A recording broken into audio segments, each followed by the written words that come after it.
We're so glad to have you here.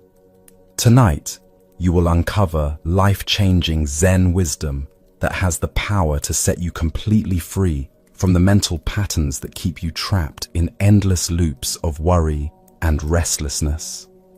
If you'd like, feel free to share what time it is and where you're listening from. I'm going to share with you a collection of extraordinary Buddhist stories that contain the hidden keys to true liberation.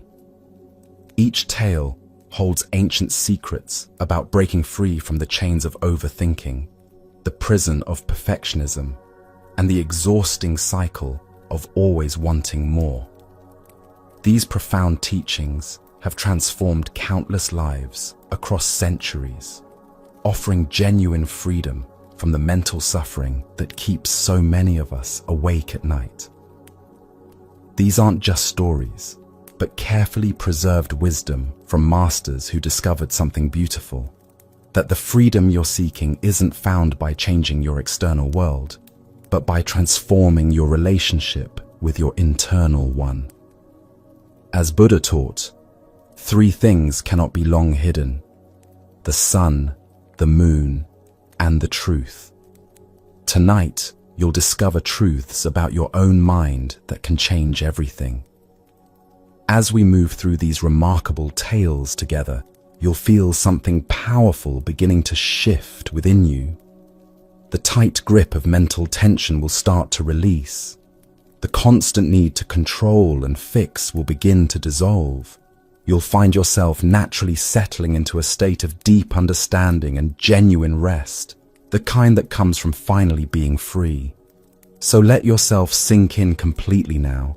Allow your body to be fully supported.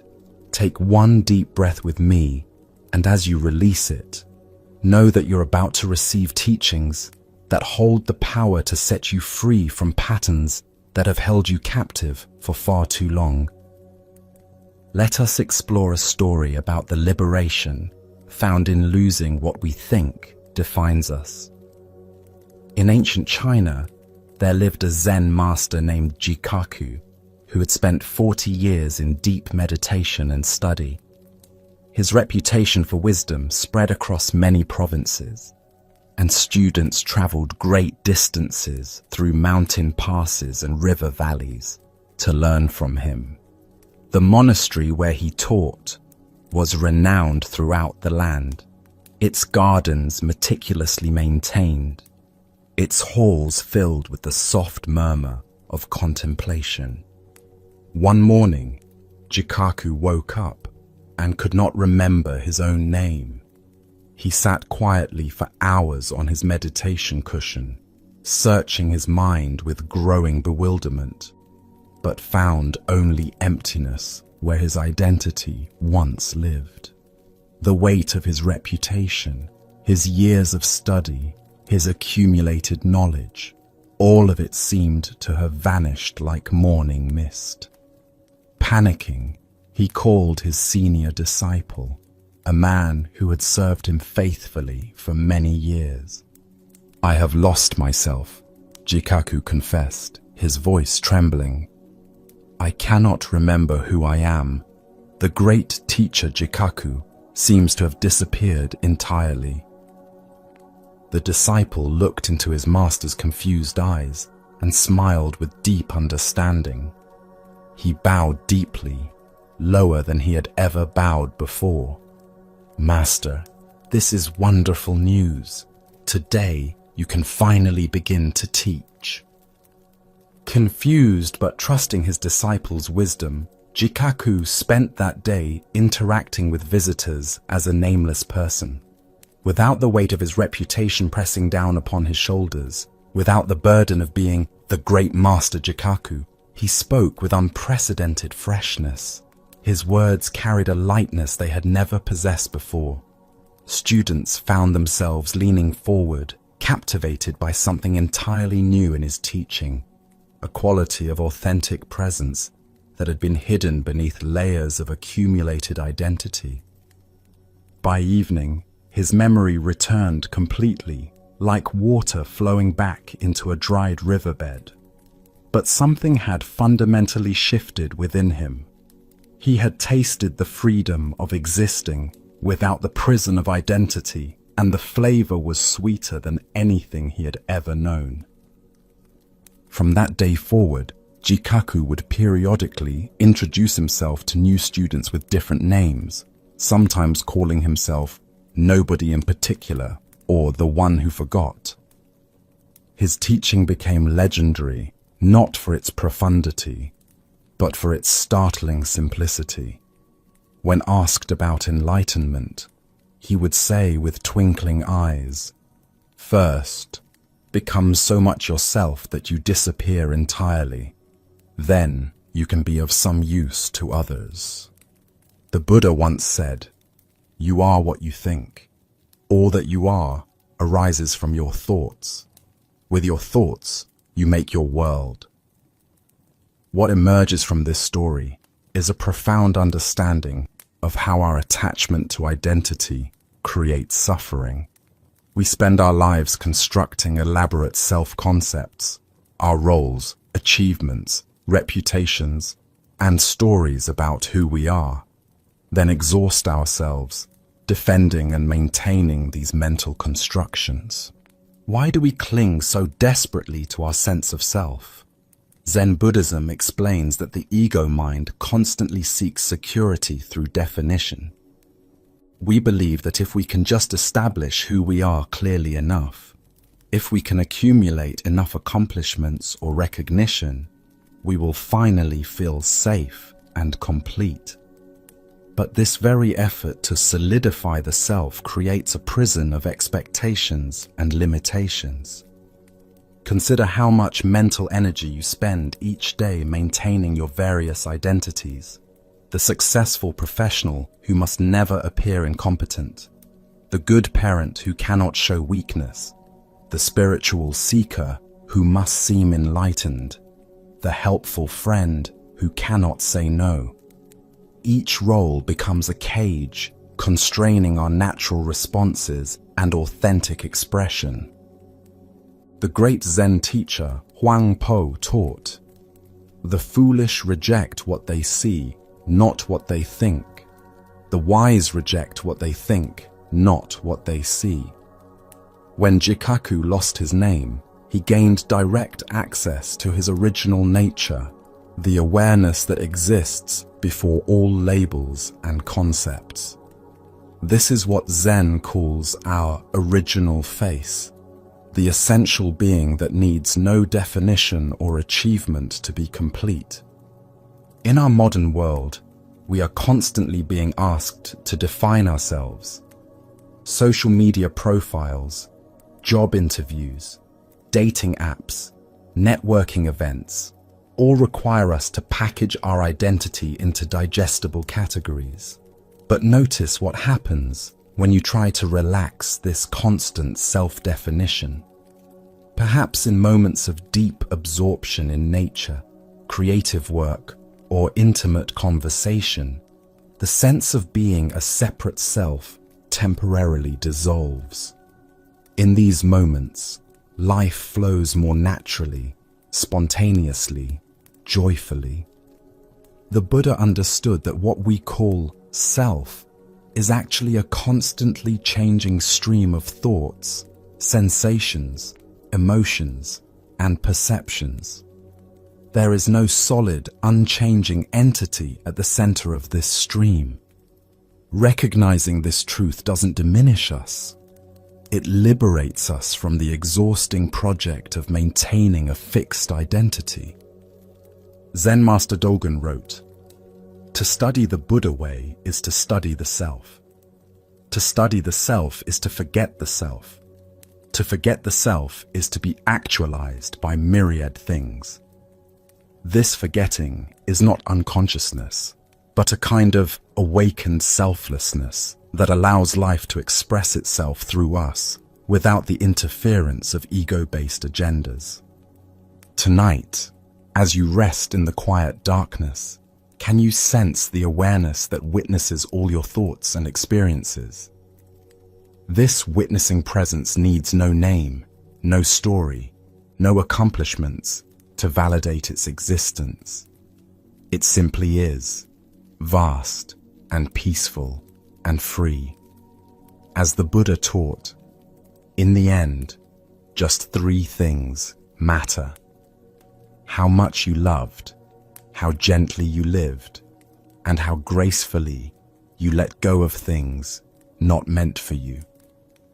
Let us now turn to a tale about the futility of seeking what is already present. Young Mei had studied with her Zen teacher for 3 years in a mountain monastery surrounded by ancient pine trees and crystal-clear streams. She had mastered meditation postures until she could sit motionless for hours, memorized hundreds of traditional koans until she could recite them perfectly, and followed every rule of monastic life with unwavering precision. The other students admired her discipline. The senior monks praised her dedication. Yet despite all her accomplishments, she felt no closer to understanding than when she first arrived as a confused young woman seeking answers. Finally, her frustration reached a breaking point. One autumn morning, with golden leaves falling around the temple courtyard, she approached her teacher, Master Lin, and demanded with unusual boldness, "When will I achieve enlightenment? I have done everything correctly. I have studied harder than anyone. I have followed every instruction. When will I be rewarded with the understanding I seek?" Master Lin looked at her with genuine surprise, as if she had just asked about something completely foreign. "Enlightenment? I've never heard of such a thing. What is that? Could you explain this concept to me?" Mei was stunned into silence. The question she had been certain would elicit wise guidance instead met with apparent ignorance. But you're enlightened. Everyone says so. Students come from distant provinces to study with you because of your enlightenment. You teach enlightenment. "I think there's been some misunderstanding," Master Lin replied with complete sincerity, adjusting his simple brown robes.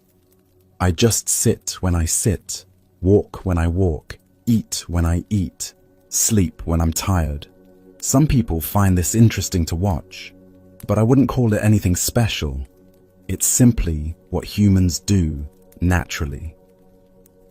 Mei felt her carefully constructed spiritual worldview beginning to crumble. Then why do I feel so lost? Why am I searching so desperately? There must be something I need to attain, some state I need to reach. "Ah," said Master Lin, his eyes brightening with interest. "Now you're asking something worth exploring. Who is this I that feels lost? Can you introduce me to her? I'd like to meet this seeker you speak of." Mei opened her mouth to answer, then stopped. She tried again to locate this I that was seeking, but it seemed to slip away like water through her fingers. Every time she attempted to pin down the seeker, it dissolved under examination. I am," she began, but each attempt felt hollow and incomplete.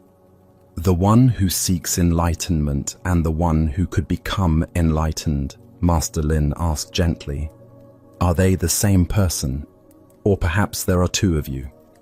I'm getting confused about how many people I'm speaking with." As Mei contemplated this seemingly simple question, something profound shifted within her consciousness. The seeker and the sought, the student and the goal, the questioner and the answer. All these apparent dualities collapsed into each other, leaving only the simple reality of sitting in a garden with her teacher, watching clouds drift across the vast autumn sky. She never stopped what might be called seeking, but was never again troubled by not finding. The search had revealed itself to be its own fulfillment, like a circle that discovers it has no beginning or end. Buddha's wisdom reminds us, what we think, we become. What we feel, we attract. What we imagine, we create. This ancient wisdom illuminates the paradox of spiritual seeking. The very act of searching for enlightenment often reinforces the illusion that we lack something essential. Why do we become trapped in endless spiritual seeking? Zen Buddhism reveals that our minds are conditioned to view happiness, peace, and fulfillment as future achievements rather than present realities. We approach our spiritual life like a business project, accumulating knowledge, techniques, and experiences, believing that enough accumulation will eventually produce the desired result. This consumer mentality toward awakening creates what Zen calls spiritual materialism, treating enlightenment as another object to be acquired rather than recognizing it as our natural state temporarily obscured by seeking itself. The irony is profound. We search everywhere for what we already are, like someone wearing glasses while frantically looking for their glasses. Consider how this pattern shows up in your daily life. Perhaps you think, I'll be happy when I get that promotion, find the right relationship, achieve my ideal weight, finish this project, or master this spiritual practice. Each of these thoughts reinforces the belief that contentment exists somewhere other than here and now. But notice what happens when you achieve these goals. Often, the seeking mind simply creates new conditions for future happiness. The great Zen master Bankei taught, the unborn Buddha mind is already complete and perfect. You are trying to polish a mirror that is already perfectly clear. This teaching points to the fundamental misunderstanding underlying all seeking, the belief that we are broken and need fixing rather than whole, and needing only recognition of our wholeness. In our achievement-oriented culture, this message can sound strange or even dangerous. Shouldn't we strive to improve ourselves? The difference lies in the motivation. When improvement arises from a sense of inadequacy and desperate seeking, it creates suffering. When it arises from joy and natural expression, it creates fulfillment. It's the difference between running away from something and dancing towards something. Zen teacher Charlotte Joko Beck observed, "Enlightenment is not something you achieve. It's the absence of something. All your life you have been going forward after something, pursuing some goal. Enlightenment is dropping all that. This dropping is not giving up or becoming passive. It's releasing the exhausting effort to become other than what you already are." The Buddha said, "Peace comes from within. Do not seek it without." This doesn't mean we should avoid learning, growing, or seeking to understand more deeply. Rather, it suggests that true peace is not the result of any external achievement, but the recognition of what has always been present beneath our seeking. Tonight, as you notice any restlessness or dissatisfaction arising in your mind, can you ask May's question? Who is the one that feels incomplete? Can you find this seeker, or does it dissolve under gentle investigation? As the Buddha taught, you yourself, as much as anybody in the entire universe, deserve your love and affection. Perhaps what we're truly seeking is simply the courage to accept ourselves exactly as we are, right here, right now. Our next story reveals the profound emptiness that underlies all apparent fullness. A wealthy grain merchant named Chen Lu traveled regularly between villages throughout the fertile river valleys of ancient China. His ox cart was always loaded with the finest rice and wheat, golden kernels that caught the sunlight and promised nourishment to families throughout the region. Chen Lu was known far and wide for his sharp business mind and his remarkable ability to profit from any transaction. His reputation preceded him to every market town, where merchants respected his skill and customers trusted his grain. One particularly warm day, Chen Lu encountered a peculiar sight along the dusty road between villages. A monk sat calmly by the roadside next to an empty ox cart, having arranged himself exactly as if he were conducting business. The monk had set up a small area with a worn blanket and a simple wooden bowl, appearing for all the world like any other traveling merchant. But his cart contained nothing, literally nothing but air and shadows. Chen Lu pulled his heavily loaded cart to a stop, curiosity overcoming his usual hurry to reach the next market before his competitors. "What are you selling, venerable one?" he asked with barely concealed amusement, gesturing toward the conspicuously empty cart. "The same thing you are," replied the monk with perfect calmness, not even looking up from his meditation posture. Chen Lu burst into laughter. "Nonsense! My cart is filled to overflowing with grain, the finest rice and wheat in the province. Yours is completely empty. There's nothing there at all." The monk finally raised his eyes and gazed thoughtfully at Chen Lu's heavy, creaking cart. "Tell me, friend, what will remain of your grain in 1 year?" Chen Lu's laughter faded as he considered the question seriously. "Well, it will be eaten, I suppose. People will cook it into meals and consume it. And your profit from selling it, spent or invested in more grain to be sold and eaten in turn. And the people who eat your grain?" Chen Lu grew quiet, understanding slowly dawning like sunrise over mountains. The permanence he thought he was dealing in was revealed as a series of temporary arrangements, everything flowing through temporary forms without lasting solidity. "I sell emptiness directly," the monk continued with gentle kindness.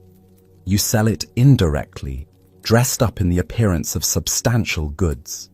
But we are both in the same business, reminding people that everything passes through them without being owned. Everything they think they possess will eventually return to emptiness. The only difference is that your method involves more steps, more effort, and consequently more suffering for those who cling to the temporary appearances." Chen Lu stared at his cart full of grain, as if seeing it for the first time. The weight of it suddenly felt absurd.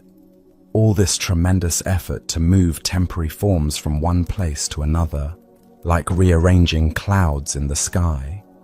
The entire enterprise of accumulation and transaction revealed itself as an elaborate dance with emptiness. "How much for a bag of your nothing?" Chen Lu asked with newfound seriousness, realizing he was in the presence of something far more valuable than grain. "For you, free of charge," the monk smiled. "You've been buying it your whole life without knowing it. Every transaction you've ever completed has been an exchange of temporary arrangements. Now you simply see it clearly." Chen Lu's grain business continued as before, but his entire relationship to it transformed completely. He became known throughout the region as the merchant who somehow made everyone feel lighter after dealing with him, though no one could quite explain why. As the Buddha observed, all conditioned things are impermanent. Work out your salvation with diligence. The heart of this lesson lies in recognizing the fundamental emptiness that underlies all apparent solidity.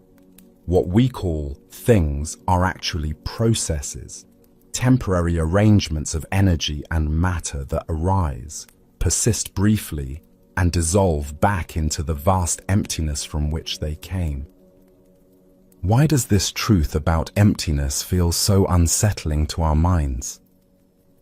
Zen Buddhism explains that we suffer because we constantly try to grasp the ungraspable, to make permanent what is inherently transitory.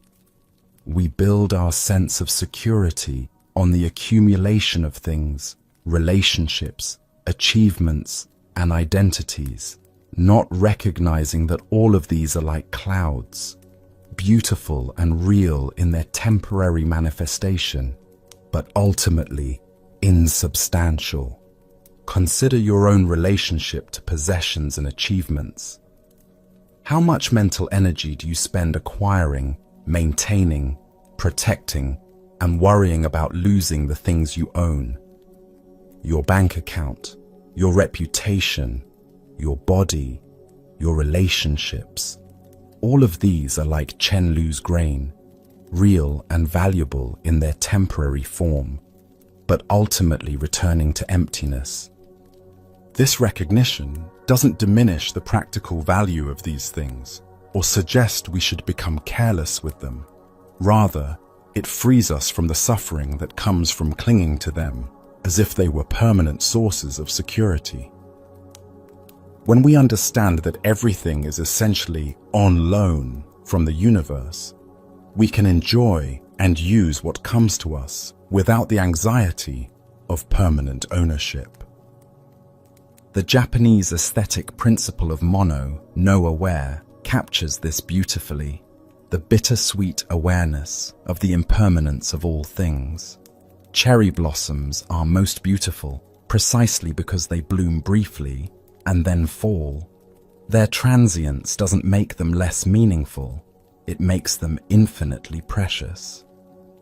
Zen Master Dogen taught, time is not separate from you, and as you are present, time does not go away.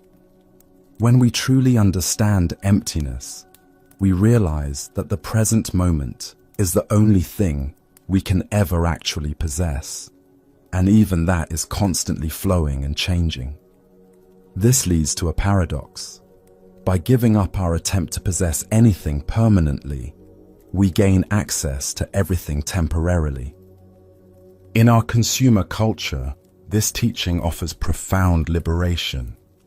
The endless cycle of desire, acquisition, temporary satisfaction, and renewed desire reveals itself as fundamentally empty, not in a nihilistic sense, but in a liberating one. We can participate fully in life's experiences without being enslaved by the need to possess them permanently. The Buddha said, "Thousands of candles can be lighted from a single candle, and the life of the candle will not be shortened. Happiness never decreases by being shared." This wisdom points to the abundant nature of emptiness itself. When we stop trying to hoard temporary things, we discover an infinite capacity for generosity and joy. Tonight, as you notice any anxiety about things you might lose or things you wish you could gain, can you remember the merchant's empty cart? Can you sense the lightness available when you release the burden of permanent ownership? As the Buddha taught, in the end, these things matter most. How well did you love? How fully did you live? How deeply did you let go? In letting go, we discover that what we thought was emptiness is actually the fullness of life itself. Now, let us explore a Zen story about the difference between copying forms and embodying essence. The ancient sutras of a remote mountain monastery had begun to fade with the passage of centuries, their delicate rice paper yellowed by time and moisture, precious black ink bleeding into ghostly grey shadows. These sacred texts contained teachings that had been carefully preserved for generations, wisdom that connected the current community of monks to an unbroken lineage stretching back to the Buddha himself. The abbot, a man who understood the weight of this responsibility, decided that new copies must be made immediately, copies that would last for centuries to come, and preserve these teachings for future generations. He sent messengers to the surrounding provinces with a request for the finest scribe in the entire region, someone whose skill with brush and ink was legendary. After many weeks of searching, a man named Hakoon arrived at the monastery gates. He was not what the monks had expected. Rather than a young, energetic scribe with boxes of supplies, Hakoon was old and deeply quiet, carrying only a small hemp satchel containing brushes worn smooth by decades of use, a simple inkstone, and a single roll of blank paper that seemed almost luminous in its purity. The abbot led Hakoon to a serene, isolated room where golden light filtered through paper screens, and the sound of distant temple bells created an atmosphere of perfect contemplation.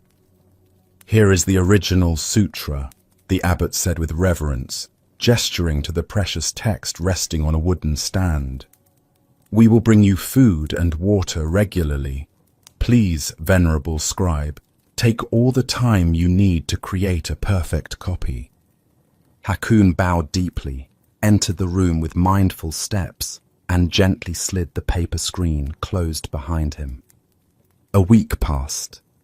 The abbot, curious about the progress, carefully peeked into the room through a small gap in the screen.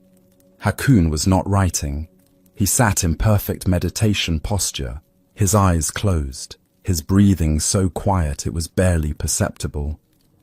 The new paper remained pristine and untouched, white as fresh snow.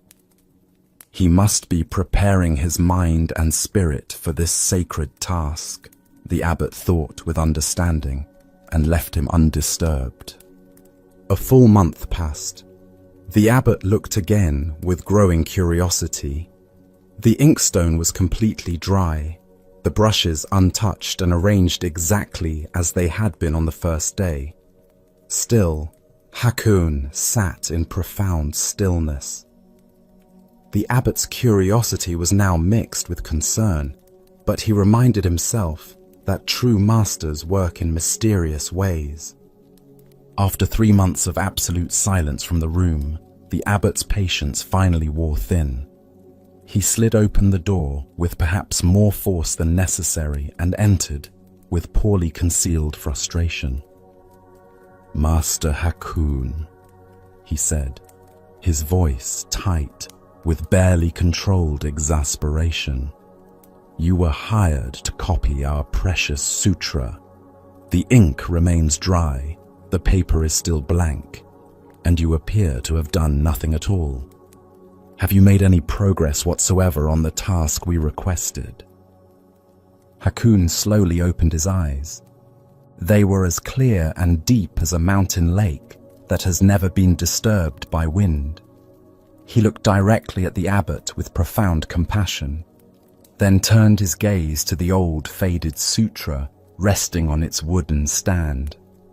"Venerable abbot," Hakoon said, his voice carrying the quality of wind through pine trees. "The words written on that paper are like a finger pointing at the moon. For these 3 months, I have been looking directly at the moon itself. To copy the finger would be simple work for any clerk with basic skills. But my task, the task you truly need completed, was to ensure that the moon itself was fully seen and completely understood." He rose slowly from his meditation cushion and gestured with infinite gentleness to the seemingly empty room. "The truest sutra cannot be written with brush and ink. It is inscribed in the silence that fills this space. It lives in the light filtering through these screens. It breathes in the mind that has become empty of all striving and grasping. I have spent these months inscribing this true sutra onto the very air itself, creating a transmission more perfect than any words could ever be. He paused, his eyes twinkling with deep joy. Tell me, venerable abbot, can you read what I have written?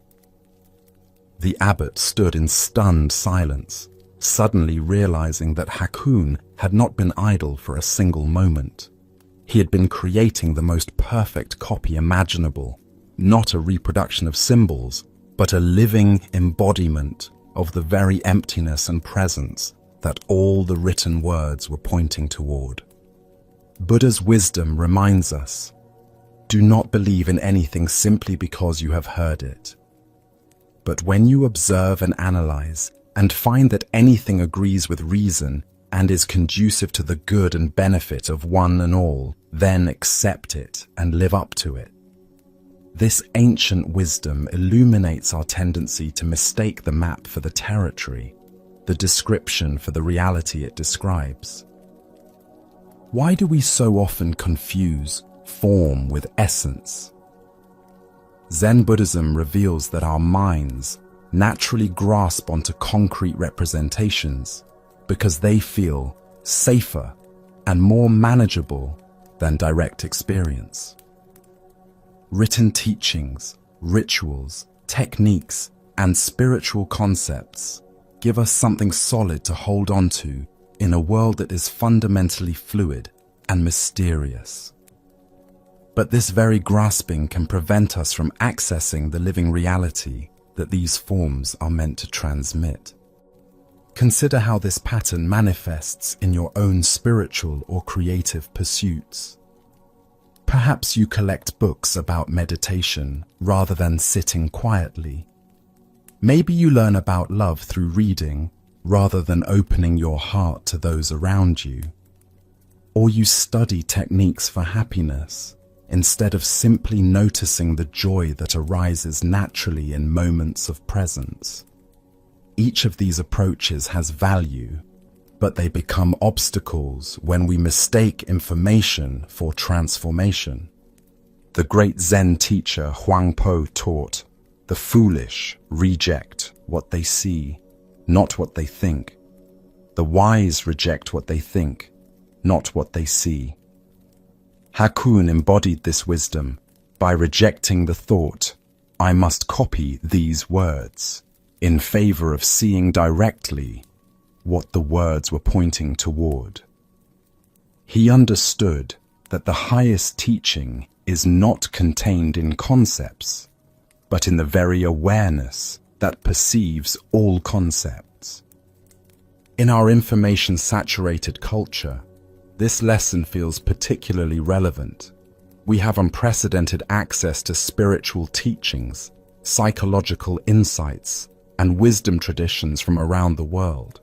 But information without integration creates what might be called spiritual indigestion, a bloated sense of knowing that actually distances us from direct understanding. The Buddha said, all things arise and pass away. Be diligent in your practice. This diligence is not the accumulation of more knowledge or the perfection of techniques. True spiritual diligence lies in our willingness to sit in the silence between words, to rest in the space between thoughts, to abide in the awareness that witnesses all experiences without being captured by any of them. Zen Master Bankei expressed this beautifully. The unborn Buddha mind is already perfectly clear and pure. You are trying to polish a mirror that is already flawless. The true teaching is not something we need to acquire from outside ourselves. It is the recognition of what has always been present, the clear, aware emptiness in which all experiences arise and pass away. Tonight, as you encounter the inevitable stream of thoughts, plans, and memories that fill the mind, can you sense the vast silence in which they appear? This silence is not empty in a vacant way. It is vibrantly alive with potential, pregnant with understanding that needs no words. As the Buddha taught, in the end, just three things matter: how much you loved, how gently you lived, and how gracefully you let go of things not meant for you. The deepest wisdom often comes not through accumulation, but through the gradual release of everything unnecessary. As we continue our journey through the wisdom of Zen Buddhism, let us turn to a story about the profound teaching that exists in the simplest moments. The old Zen master Jinnu was dying. For months, he had been confined to his bed in a small, sparse room overlooking the monastery's carefully tended garden. Outside his window, seasons changed with their eternal rhythm. Summer's intense green gave way to autumn's gold, then winter's stark beauty, and finally, spring's tender renewal. Through it all, Jin-U lay peacefully, his breathing growing shallower with each passing day.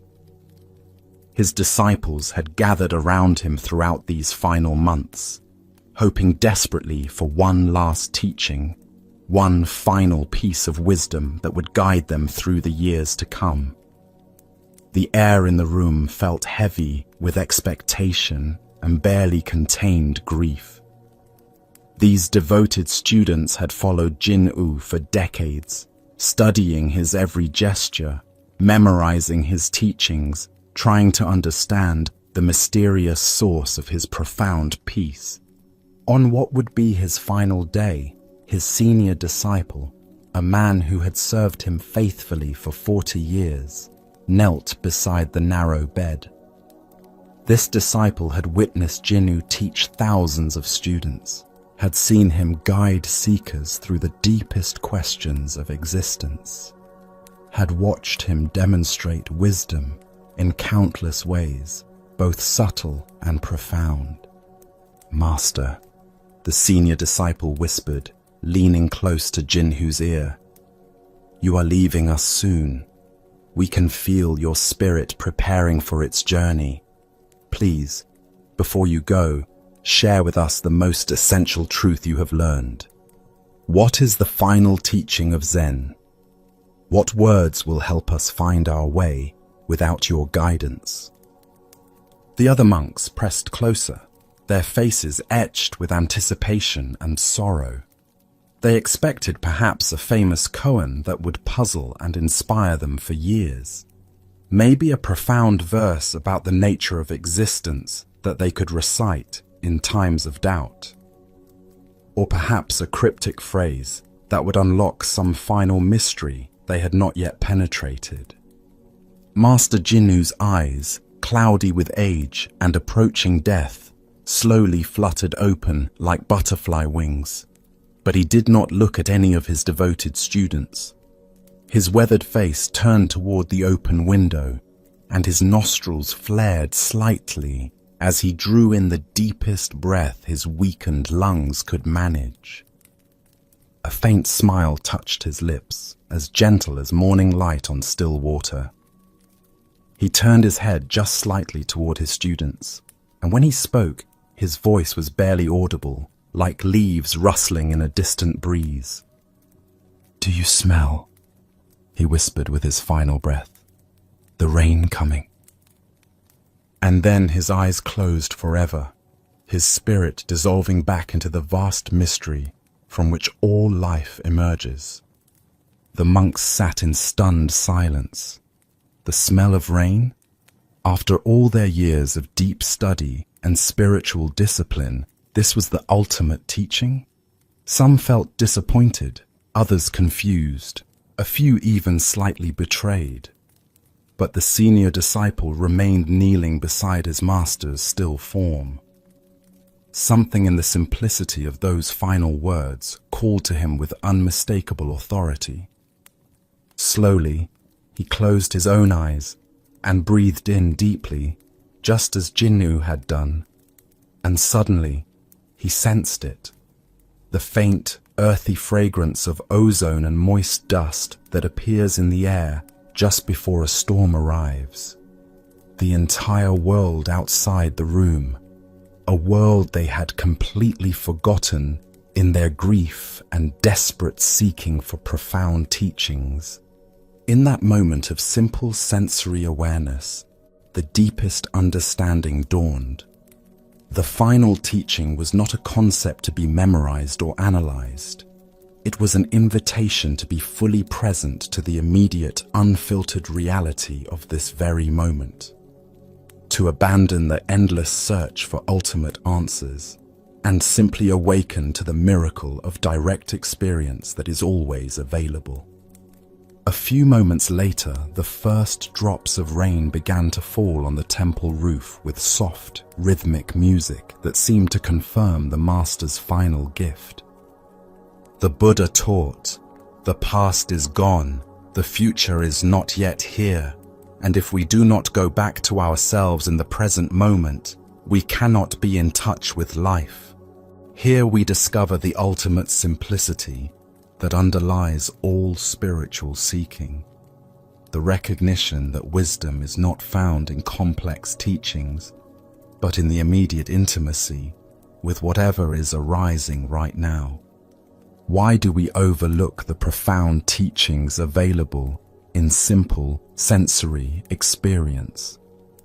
Zen Buddhism explains that our minds are addicted to complexity and constantly seeking something more dramatic or significant than what is actually present.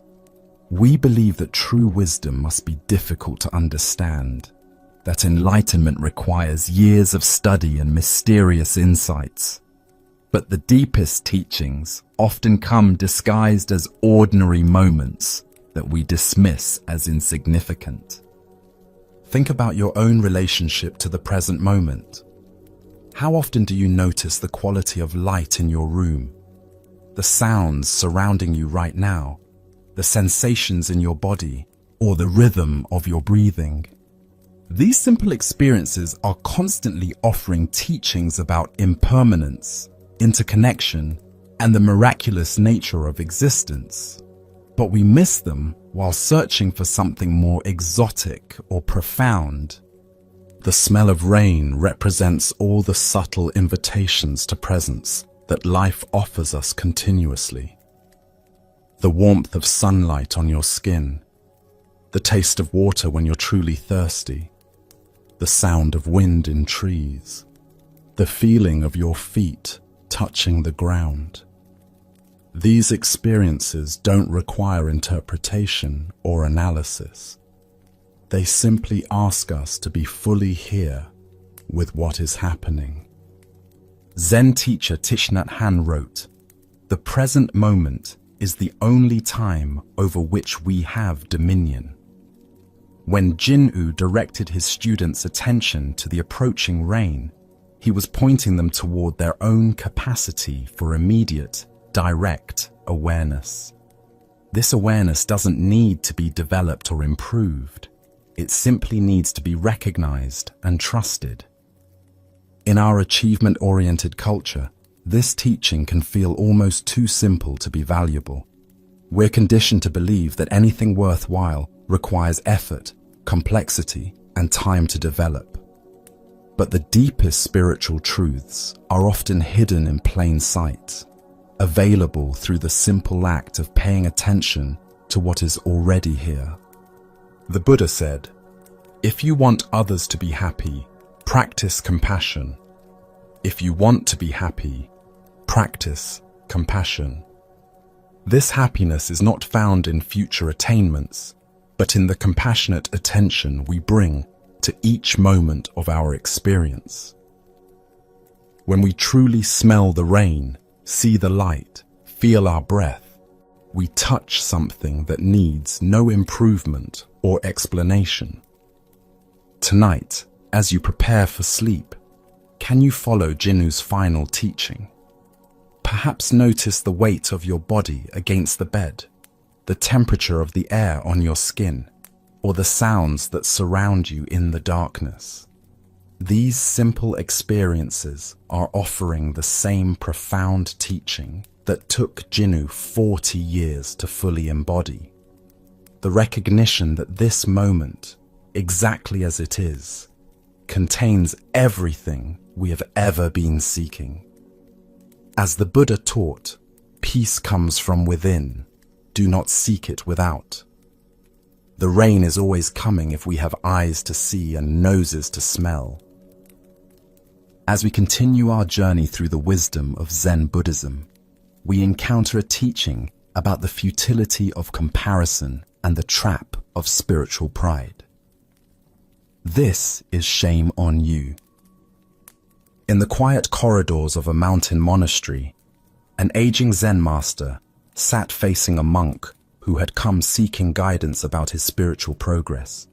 The temple bells had just finished their evening call to meditation, and golden light filtered through the paper screens, casting gentle shadows on the worn wooden floors. The master, with eyes that had seen many seasons of seeking, looked at the earnest young monk before him. "How old are you?" the master inquired, his voice carrying the weight of decades spent in contemplation. 31, the monk replied, straightening his posture with a hint of pride in his maturity. The master's response came swiftly, like the crack of bamboo in winter wind. At 29, the Buddha had already realized enlightenment, and here you are, showing the same old face. The monk felt the sting of these words, but gathered his courage. Perhaps this elderly teacher was also caught in the trap of comparison. "How old is your reverence?" he asked, turning the question back upon his teacher. "Over 80, the master replied simply. Without hesitation, the monk seized his opportunity. "Shame on you," he declared, his voice echoing through the meditation hall. The master, far from being offended, broke into a gentle smile and made a low, respectful bow to his student. In that moment, both teacher and student had found something more valuable than any answer. They had discovered the absurdity of spiritual comparison itself. Buddha's wisdom reminds us, comparison is the thief of joy. This ancient wisdom illuminates how the mind's habit of measuring spiritual progress against others creates suffering rather than awakening. When we examine our own spiritual journey, how much energy do we waste comparing our inner development to others? This pattern reveals itself in countless ways throughout our practice and daily life. We measure our meditation sessions against what we imagine others achieve. We compare our emotional reactions to the seemingly peaceful demeanor of fellow practitioners. We evaluate our understanding of teachings against the articulate expressions of others. This tendency towards spiritual comparison often stems from what Zen calls merit-seeking mind, the ego's attempt to quantify and rank experiences that are fundamentally beyond measurement. The awakened heart cannot be captured by numbers, ages, or achievements. It exists in a realm where 31 and 81 are equally distant from true understanding. We can observe this pattern in our modern spiritual communities. Social media feeds filled with inspiring quotes and serene selfies from meditation retreats. The subtle competition over who has studied with which teachers, attended which workshops, or achieved which insights. The unconscious ranking of practices, traditions, and levels of supposed advancement. Zen Master Bankei taught, if you think you're enlightened, you're probably not.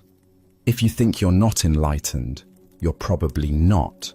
The real question is, what are you doing right now? This wisdom points us beyond the entire framework of spiritual comparison towards simple, direct presence. The monk's bold response, shame on you, and the master's humble bow reveal the ultimate teaching. When we step outside the competitive mind, we discover that every moment of genuine practice is complete in itself. The seeking mind that compares and measures dissolves into the immediate reality of this breath, this heartbeat, this awareness that needs no validation. Additionally, our minds tend to create elaborate stories about where we should be based on external markers.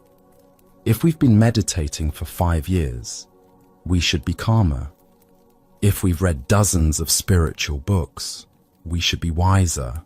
If we're older, we should be more realized. These shoulds create a constant sense of spiritual inadequacy that becomes another form of suffering. The deeper teaching here shows us that authentic practice exists outside the timeline of comparison. A moment of genuine presence at 31 contains the same infinite potential as a moment of genuine presence at 81. Age, experience, and accumulated knowledge are simply the stage upon which awareness plays. They are not the awareness itself. Tonight, as you notice your mind comparing your spiritual progress to others, can you catch these thoughts with the same gentle humor demonstrated by both the monk and master in this story? Can you bow to the absurdity of spiritual competition and return to the simple practice of being present to what is actually here now? As the Buddha taught, do not believe in anything simply because you have heard it. Do not believe in traditions because they have been handed down for generations. Believe only after direct observation and analysis, when it leads to the good and benefit of one and all. The only authentic measure of spiritual development is whether our understanding leads to greater compassion, wisdom, and peace, qualities that cannot be compared or ranked. As we continue on our journey, we encounter a teaching about the playful nature of wisdom and how authentic spiritual confidence reveals itself through humor rather than solemnity. This is one ghost scaring another. On a moonlit evening when shadows dance between the pine trees near Master Sengai's temple, a mischievous samurai was making his way home through the grove. As he walked along the familiar path, he noticed a figure seated in perfect stillness on a large rock beneath one of the ancient pines. Even in the dim light, the silhouette was unmistakable. Master Sengai sat in deep meditation, his posture so motionless and composed that he looked exactly like the legendary Bodhidharma, the founder of Zen Buddhism. The samurai paused, studying the scene with growing curiosity. The next evening, passing through the same grove at twilight, he discovered the master in the identical position, seated on the same rock in profound contemplation. This routine continued for several nights, and the samurai's interest transformed into a mischievous challenge. People say that despite being such a small man, Master Sengai has tremendous courage. The samurai mused to himself with a grin. Well, this looks like the perfect opportunity to test that reputation. The following day, the samurai arrived at the grove early and concealed himself in the branches of a pine tree directly above the rock where Sengai conducted his evening meditation. As darkness fell and the master settled into his usual seated position, the hidden samurai waited for the perfect moment to spring his surprise. Once Sengai appeared deeply absorbed in meditation, the samurai reached down from his perch and grabbed the master's head with both hands. He expected immediate alarm, perhaps a startled cry or frantic struggle. Instead, Master Sengai continued meditating with the same unperturbed stillness, as motionless as a stone Buddha, showing no reaction whatsoever to this unexpected intrusion. Surprised by this lack of response, the samurai tried escalating his prank. "I'm going to get you," he bellowed in his most threatening voice, expecting this dramatic announcement to shatter the master's composure. But this tactic proved equally ineffective. Sengai remained in perfect equanimity, neither flinching nor acknowledging the disturbance. maintaining his meditative posture with unchanged tranquility. Finally feeling ashamed of his childish behavior and impressed by the master's unshakable peace, the samurai quietly climbed down from the tree and slipped away into the night, his prank having backfired completely. The following morning, curious about the master's experience and perhaps wanting to confess his misbehavior, the samurai went to visit Sengai at the temple. The instant he stepped through the entrance, before he could speak a single word, the master shouted from behind a half-open paper screen, "Aha! The ghost!" The samurai jumped backward in shock, instinctively reaching for his sword. "What?" he exclaimed, his warrior reflexes activated by the unexpected confrontation. Master Sengai nearly collapsed with laughter at the samurai's startled reaction. "It's bad business," the master remarked through his mirth, "when one ghost is scaring another." The Buddha once said, "A disciplined mind brings happiness."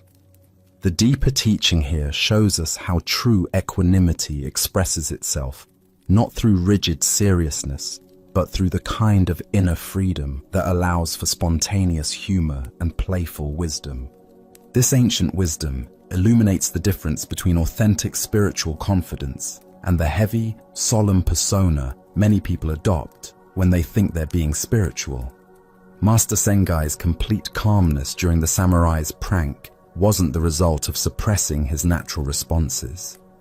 It emerged from such deep inner stillness that external disturbances simply couldn't penetrate his awareness. But notice what happened the next day. The master didn't maintain a consistently serious demeanor or pretend the incident never occurred. Instead, he responded with perfect timing and delightful humor, turning the tables on his would-be prankster in a way that revealed the playful nature of true wisdom. Why do we so often assume that spiritual development requires us to become humorless or overly serious? This misconception stems from confusing genuine equanimity with emotional suppression. Real inner peace doesn't eliminate our capacity for joy, surprise, or playfulness. It provides a stable foundation from which these qualities can express themselves more authentically. The samurai's attempt to frighten the master backfired because it was based on a fundamental misunderstanding of what creates fear. He assumed that surprise attacks and threatening declarations would disturb someone's peace. But Master Sengai's tranquility wasn't dependent on external circumstances remaining predictable or comfortable. This teaching reveals something important about the nature of spiritual tests and challenges. We often imagine that our practice should make us invulnerable to surprise or difficulty, but true practice makes us responsive rather than reactive. The master wasn't unmoved by the samurai's prank. He was unmoved by the fear and reactivity that the samurai expected it to provoke. We can observe similar dynamics in our own responses to unexpected challenges. When someone tries to provoke us, do we react with the emotional charge they're seeking? Or can we maintain our inner equilibrium while choosing how to respond? The difference between these approaches determines whether we remain centered in our own wisdom or get pulled into someone else's drama. Zen practice cultivates what might be called responsive freedom, the ability to remain centered while still engaging fully with whatever life presents. This isn't emotional numbness or detachment, but rather a quality of awareness that can appreciate humor, surprise, and even mischief without being destabilized by them. Additionally, our minds tend to create false dichotomies between being serious about spiritual practice and maintaining a sense of playfulness about life. Master Sengai's story demonstrates that the deepest wisdom often expresses itself through lightness rather than gravity, through humor rather than solemnity. The master's final comment, "It's bad business when one ghost is scaring another," reveals another layer of teaching. He recognized that both he and the samurai were playing roles, adopting personas that weren't their essential nature. The samurai was playing the ghost of a threatening prankster, while he had momentarily become the ghost of a startled victim. True wisdom sees through these costume dramas to the shared humanity beneath. This story also points us toward understanding the power of timing in all our interactions. The master's perfectly timed "aha," the ghost, wasn't planned or calculated. It emerged spontaneously from his integrated awareness of the entire situation. When we're truly present, we often find that the most appropriate responses arise naturally without forcing or strategizing. Tonight, as you consider your own relationship with surprise, challenge, and playfulness, can you notice areas where you might be taking yourself too seriously? What would it mean to maintain your inner equanimity while still allowing space for humor and spontaneous joy? As the Buddha taught, thousands of candles can be lit from a single candle, and the life of the candle will not be shortened. Happiness never decreases by being shared. In cultivating both deep peace and playful wisdom, we discover that spiritual development enhances rather than diminishes our capacity for genuine human connection and joy. As we continue our journey through the wisdom of Zen Buddhism, let us explore a story about transforming our relationship with suffering. This is the tale of the salt and the lake. In a quiet monastery nestled among rolling hills, there lived an aging master, renowned for his patience and wisdom. Among his students was a young apprentice whose heart had become heavy with complaints about life's difficulties. Each morning, the apprentice would arrive with fresh grievances. "Master, why is life so hard? Yesterday, my meditation was disturbed by noise. Today, my back aches from the hard floor. When will this suffering end?"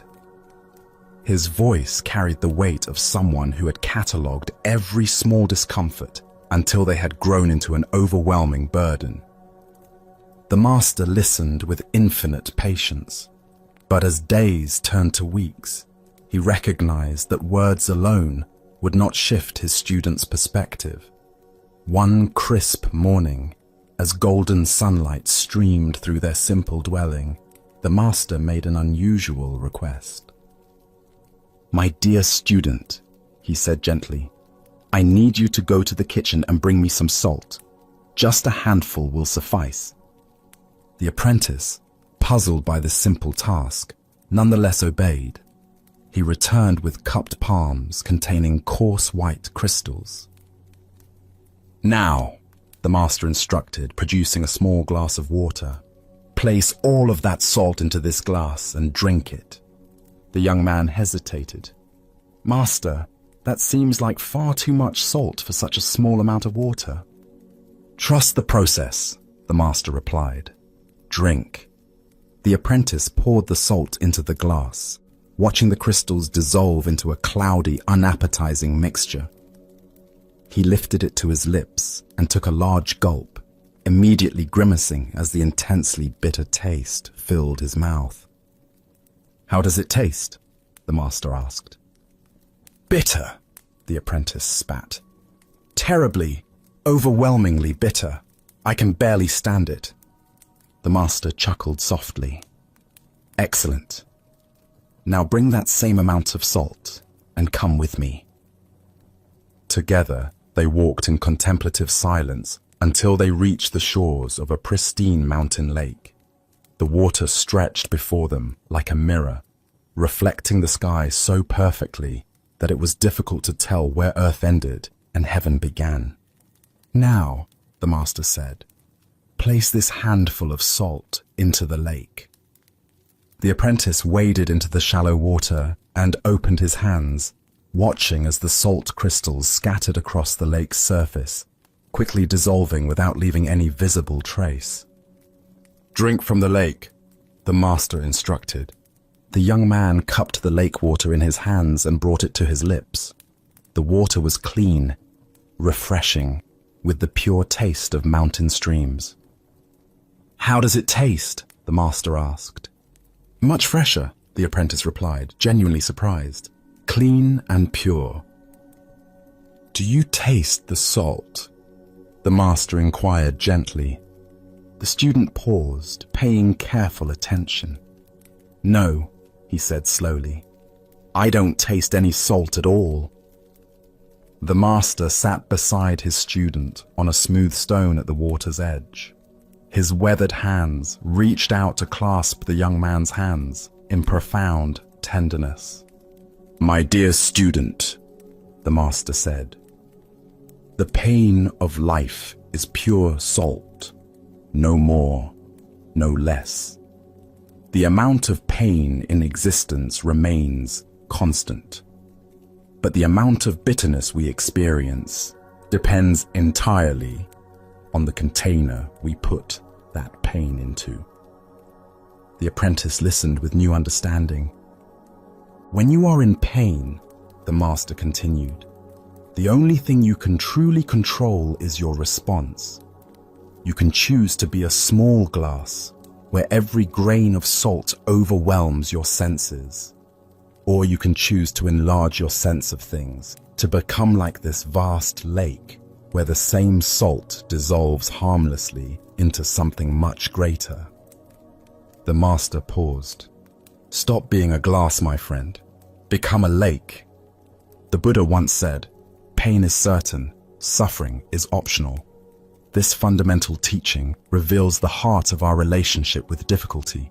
We cannot eliminate the challenges woven into human existence, but we have tremendous power over how that pain affects us.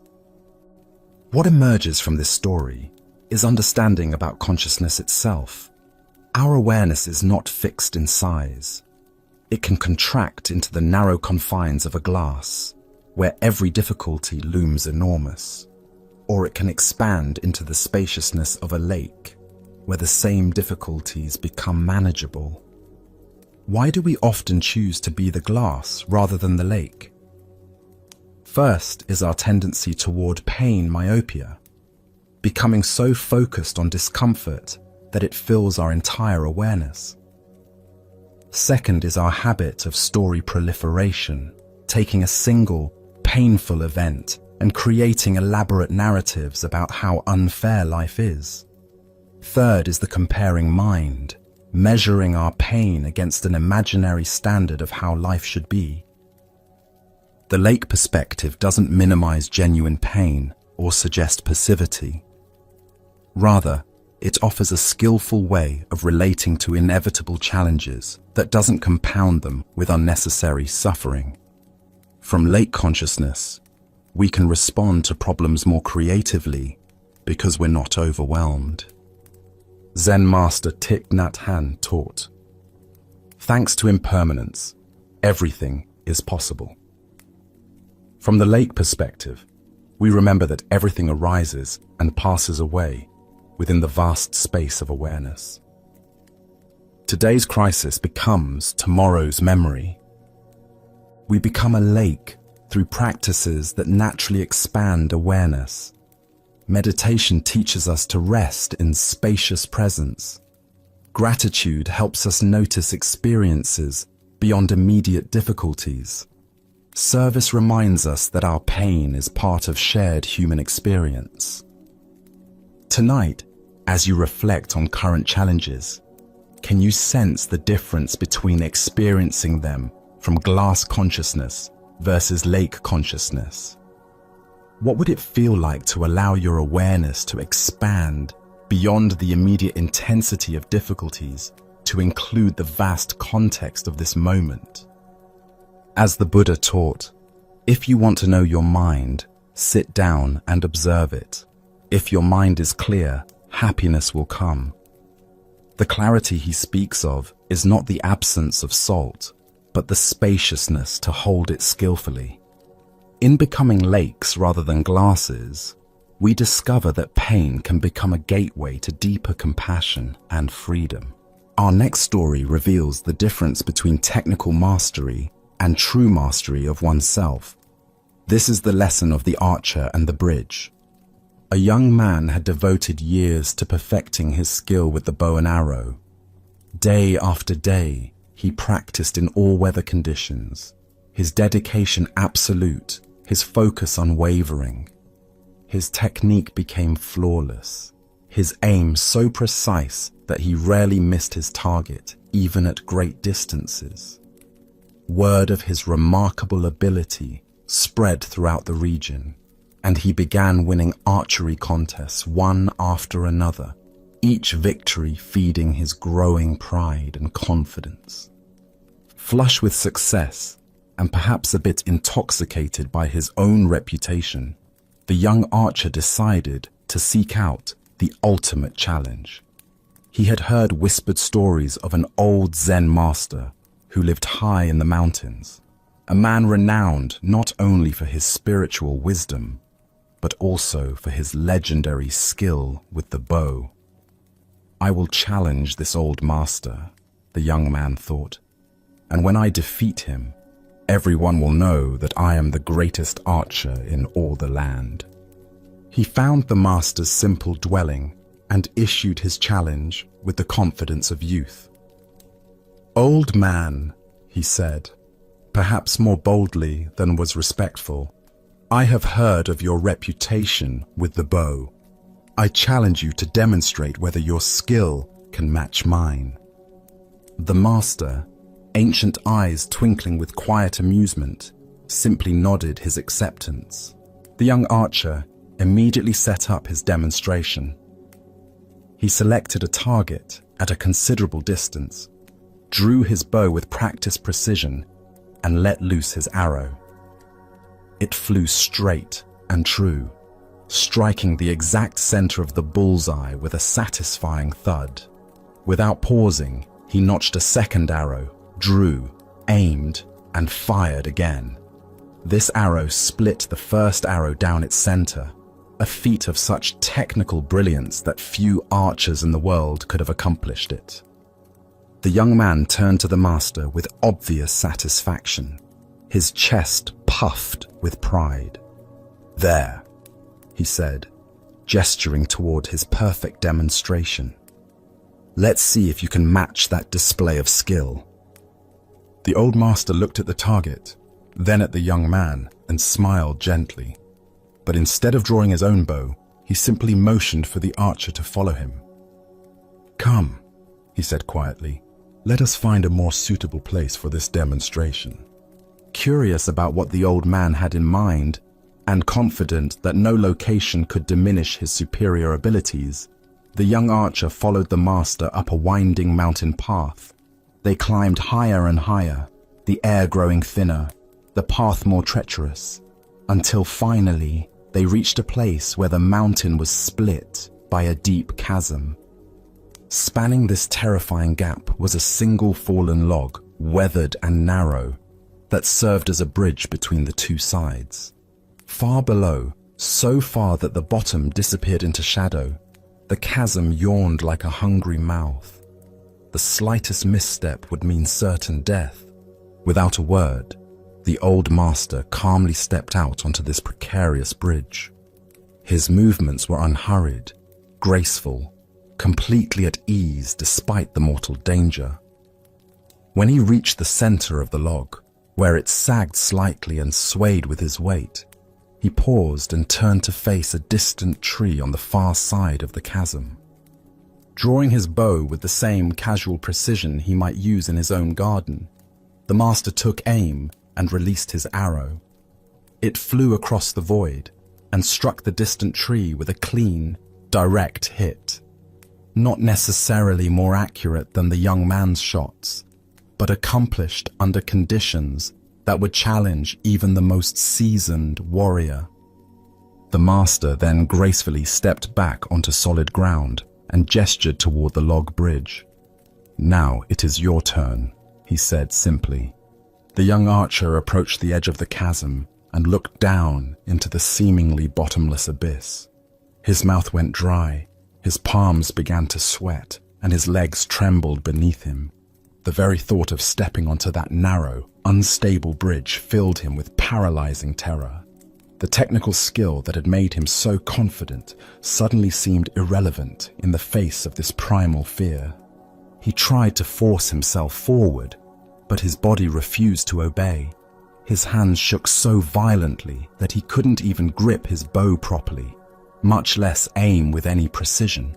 The steady breathing and focused concentration that had served him so well in controlled conditions completely abandoned him. The master watched this struggle with compassionate understanding.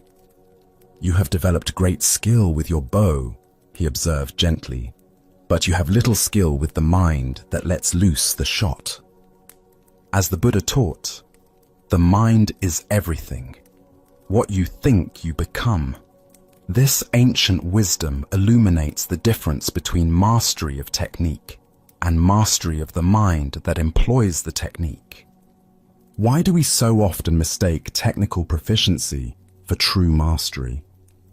Zen Buddhism points to our tendency to focus on external accomplishments while neglecting the inner development that makes those accomplishments meaningful. We perfect our skills in controlled environments, but discover our limitations when facing uncertainty, danger, or genuine challenge. The young archer had indeed achieved remarkable technical skill, but only under ideal conditions. When his environment changed, when fear entered the equation, when the stakes became real, when his sense of safety was threatened, his carefully cultivated abilities disappeared entirely. His mastery was revealed to be shallow, dependent on external circumstances rather than inner stability. Consider your own areas of expertise. How does your competence hold up under pressure? When faced with genuine stakes, unfamiliar circumstances, or emotional challenges, do your skills remain intact, or do they crumble like the young archer's confidence on the bridge? In Zen practice, we cultivate what might be called unshakable presence, the ability to remain centered and effective regardless of external conditions. This doesn't mean eliminating fear or challenge, but developing the inner stability that allows us to function skillfully even when afraid, uncertain, or under pressure. The master's demonstration wasn't about showing superior archery skills.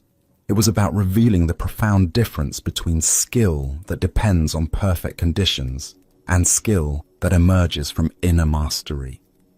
His arrow didn't need to be more accurate than the young man's. It simply needed to be released from a place of genuine equanimity. Zen Master Bankei taught, "The unborn Buddha mind can handle any situation." This points to a quality of awareness that remains constant, whether we're shooting at safe targets or standing on precipices. It's the difference between confidence that comes from controlling our environment and confidence that comes from trusting our ability to respond wisely to whatever arises. The Buddha said, "Better than 1,000 hollow words is one word that brings peace." One arrow shot from genuine presence and inner stability has more value than 1,000 arrows shot from ego and carefully controlled conditions. True mastery reveals itself not in perfect circumstances, but in our ability to maintain our center when everything around us is uncertain. Look deeply at your own relationship to challenge and fear. Where in your life do you perform well in safe, controlled environments but struggle when stakes are raised or conditions become unpredictable? This isn't a failure. It's simply information about where your practice needs to deepen. Tonight, as you consider the various skills and competencies you've developed, can you distinguish between those that depend on perfect conditions and those that remain stable under pressure? Can you sense the difference between the confidence that comes from avoiding challenge and the confidence that comes from meeting challenge with presence? Buddha's wisdom reminds us, chaos is inherent in all compounded things. Strive on with diligence. Life is the bridge over the chasm, uncertain, sometimes frightening, always requiring us to find our balance, not in the safety of solid ground, but in our ability to remain centered while walking through space. True mastery isn't about perfect aim. It's about maintaining our equilibrium, no matter where we find ourselves standing. Our next story is about the natural emergence of ethics when consciousness becomes fully awake. This unfolds in a temple courtyard where a warrior seeks understanding about the nature of enlightenment. A renowned samurai approaches a Zen master with the directness characteristic of his training. His armor catches the afternoon sunlight as he bows respectfully before speaking. "Master," he says, "I have heard of your wisdom and come seeking guidance. The way of meditation, the endless sitting, the quiet contemplation, these practices do not suit my nature. I am a man of action, accustomed to decisive movement and clear objectives. Is there a path to enlightenment that aligns with my temperament?" The Zen master considers this request thoughtfully. After a long pause, he asks, "Is there something you truly love doing? An activity that captures your complete attention?" The samurai's eyes light up immediately. "Yes, chess. I am passionate about the game. When I play, nothing else exists. The board becomes my entire world, and every piece movement requires total concentration." The master nods approvingly and calls for a chessboard to be brought to the courtyard. As servants arrange the pieces, the master looks around and notices an elderly groundskeeper tending nearby flowers. "You," he calls to the old man, "come here. You will play chess with our warrior friend." The groundskeeper approaches hesitantly, his weathered hands still dirty from gardening. The samurai looks puzzled. Surely this simple laborer cannot provide worthy competition. But before either player can object, the Zen master draws the samurai's own sword from its sheath. "You will play," the master announces with quiet authority. "But the stakes are absolute. Whoever loses this game will lose his head to this blade." The atmosphere transforms instantly. What began as a casual request for spiritual guidance has become a matter of life and death. The samurai stares at the board, suddenly understanding that his renowned chess skills, his very survival, depend on the moves he makes in the next hour. The game begins, and immediately the samurai enters a state of concentration deeper than any he has experienced. Every fiber of his being focuses on the board. Each potential move is analyzed with crystalline clarity. The familiar pieces seem to glow with significance as he calculates his sequences 10 moves ahead. As the game progresses, the samurai realizes with growing amazement that the old groundskeeper plays with unexpected skill. This is no mere laborer, but a formidable opponent who matches his every strategy. The stakes make every decision feel like the difference between existence and annihilation. Gradually, through superior technique and intense focus, the samurai begins to gain advantage. He can see the sequence of moves that will lead inevitably to victory. The groundskeeper's position becomes increasingly hopeless. In just a few more moves, the samurai will achieve checkmate, and this kind old man will die. At the moment when victory lies within reach, the samurai looks up from the board and gazes directly into the groundskeeper's eyes.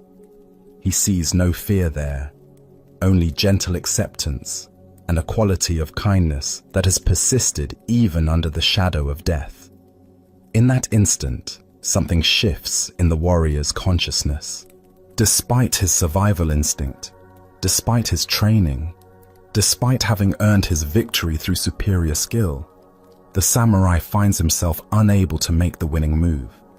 His hand hovers over the pieces, but cannot complete the sequence that would cost this innocent man his life. The Zen master, who has watched this internal struggle unfold, suddenly lifts the sword and brings it down decisively, splitting the chessboard cleanly in half, scattering pieces across the courtyard's stones. Ancient Buddhist wisdom tells us, hatred does not cease by hatred, but only by love. This is the eternal rule. This ancient wisdom illuminates the spontaneous emergence of compassion when awareness becomes complete. Why did the samurai hesitate at the moment of victory? Zen Buddhism reveals that when consciousness becomes truly present, undiluted by mental commentary or emotional reactivity, our fundamental interconnectedness becomes apparent. The artificial boundaries between self and other begin to dissolve, making genuine harm to others feel like self-injury. The samurai experienced what Buddhist psychology calls awakened awareness, a state of such complete presence that the illusion of separation temporarily disappeared. In ordinary consciousness, he could easily defeat an opponent and feel satisfied with victory, but under the pressure of absolute attention, he discovered something deeper than competitive instinct, an innate recognition of shared vulnerability and common humanity. This story addresses a common question about Zen practice. Where are the moral guidelines? How do we ensure ethical behavior without detailed commandments and regulations? The answer lies in this tale's demonstration that genuine ethics arise naturally from awakened consciousness rather than imposed rules. When we are truly present, not lost in mental narratives about ourselves, not defending ego positions, not pursuing personal agendas at others' expense, we spontaneously act in harmony with life rather than opposition to it. Compassion isn't something we add to awareness. It's what awareness looks like when it's clear enough to recognize reality. The Buddha said, "If you want to know your past actions, look at your present circumstances. If you want to know your future, look at your present actions." The samurai's willingness to sacrifice his survival for a stranger's life revealed what his intense practice of presence had cultivated, a capacity to respond from wisdom rather than conditioning. Consider moments in your own life when complete absorption in an activity led to unexpected insights or spontaneous kindness. Perhaps while deeply engaged in creative work, you lost track of petty concerns.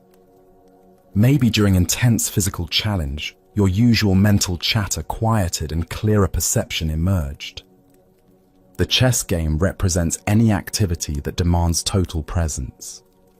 When we bring this quality of attention to our relationships, work, and daily interactions, we often discover that the right action becomes obvious without consulting external authorities or moral frameworks. Master Bankei taught his students about acting from the unborn Buddha mind that naturally expresses itself in beneficial ways when not obscured by self-centered thinking.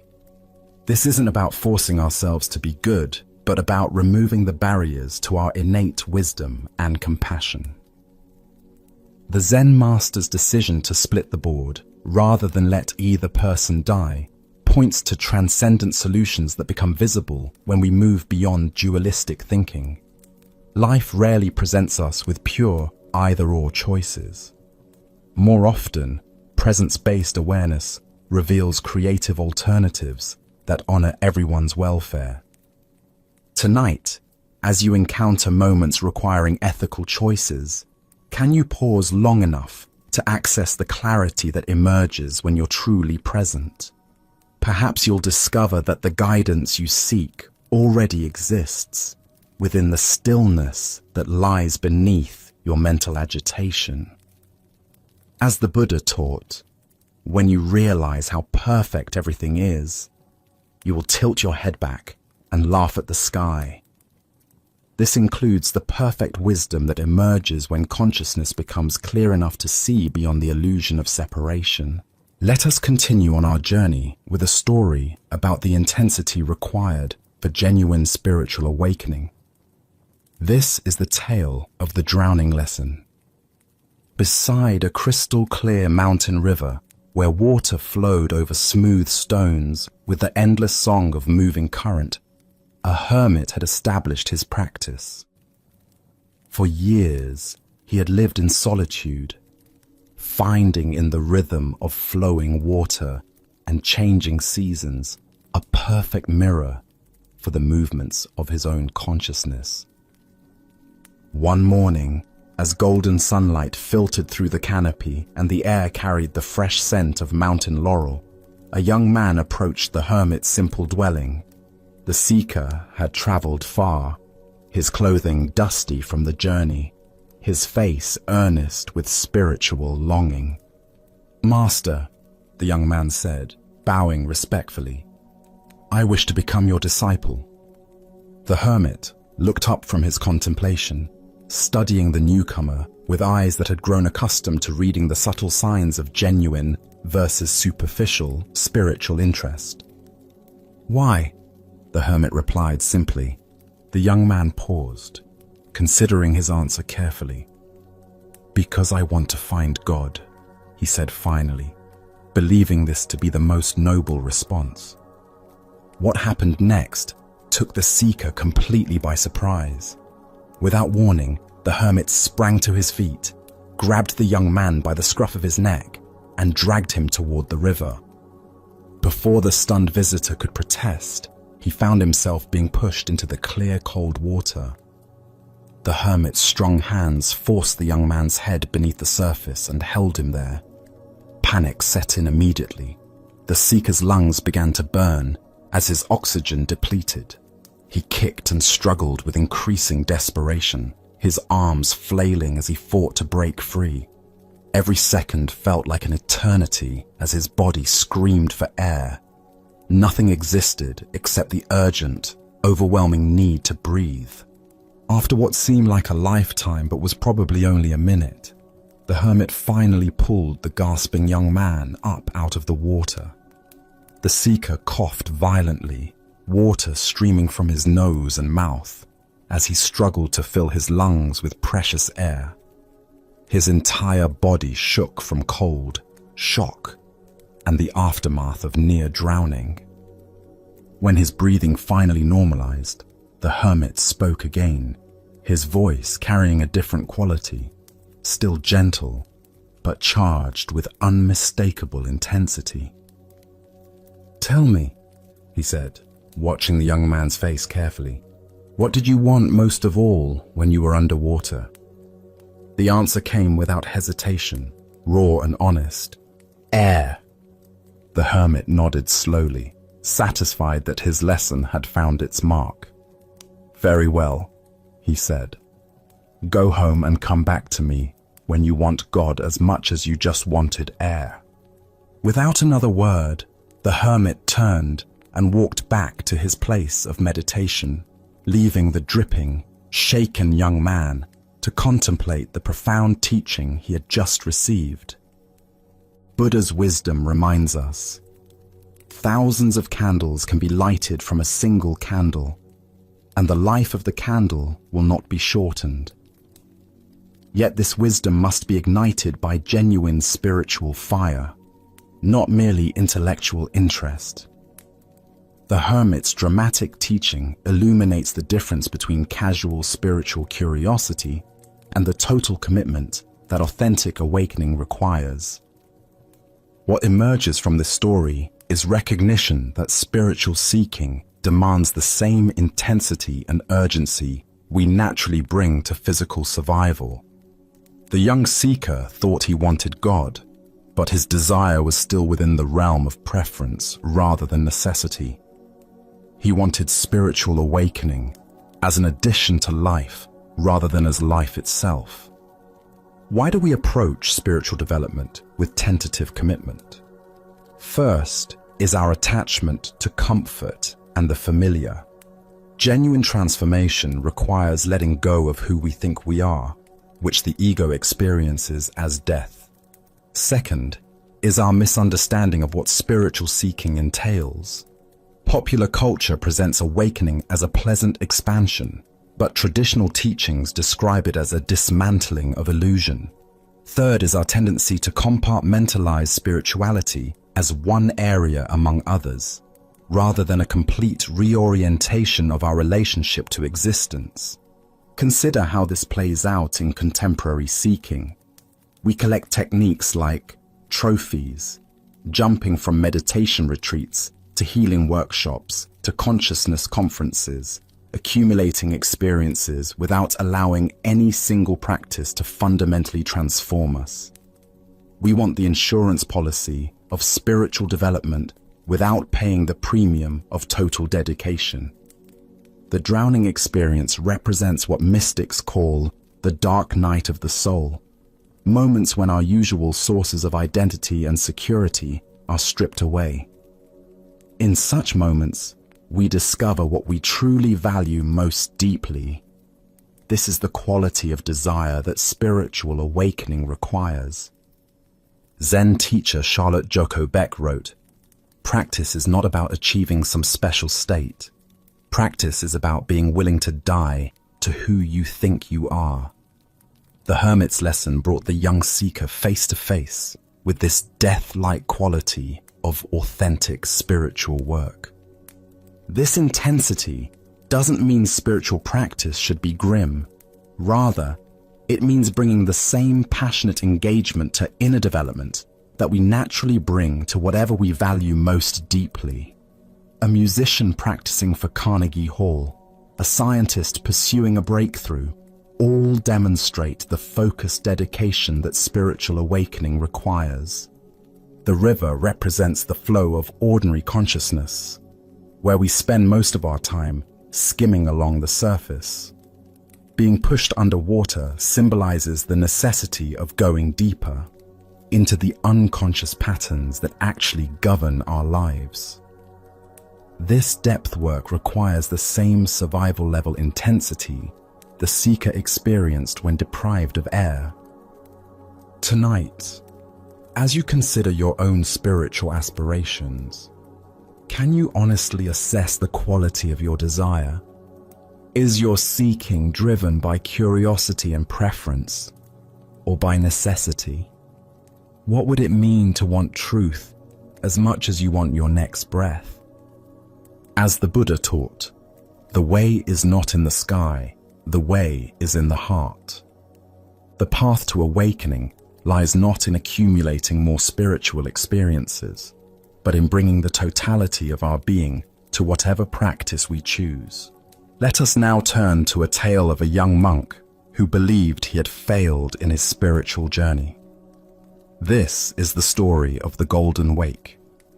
At a peaceful monastery overlooking a serene mountain lake, a young student sat dejected on the temple steps as the sun began its descent toward the water. His shoulders sagged with the weight of disappointment, and his eyes reflected the heaviness in his heart. For months, he had struggled with his studies, unable to grasp the profound teachings that seemed to come so naturally to his fellow monks. "The boat is coming to take me home because I have failed in my studies here at the monastery," he said to his teacher, who had quietly approached and sat beside him. "What can I say to my family? They sent me here with such hope, believing I would return as a learned monk who could guide others on the path." The old teacher gazed out at the lake, where a small wooden boat was making its way slowly across the still water. The setting sun painted everything in shades of gold and amber. "Say that you did your best, and that is as much as anyone can do," he answered gently, his voice carrying the wisdom of many years. "But I wanted to be a famous monk and teach others," the boy replied, his voice thick with disappointment. I dreamed of leading meditation sessions, of having students seek my guidance, of making a real difference in the world. You can, the teacher said simply. How? Asked the sad boy, looking at his teacher with confusion. I couldn't even memorize the basic sutras. I fell asleep during meditation. I failed at everything that matters. The teacher smiled and pointed toward the water. Live from your heart. I will show you. Do you see that boat making its way across the lake with the sun setting behind it? Yes, the boy replied, following his teacher's gaze. Do you see its wake spreading across the lake? See how the boat looks like the apex of a golden triangle as the wake fans out from its bow? The boy squinted, trying to see what his teacher described. Sort of.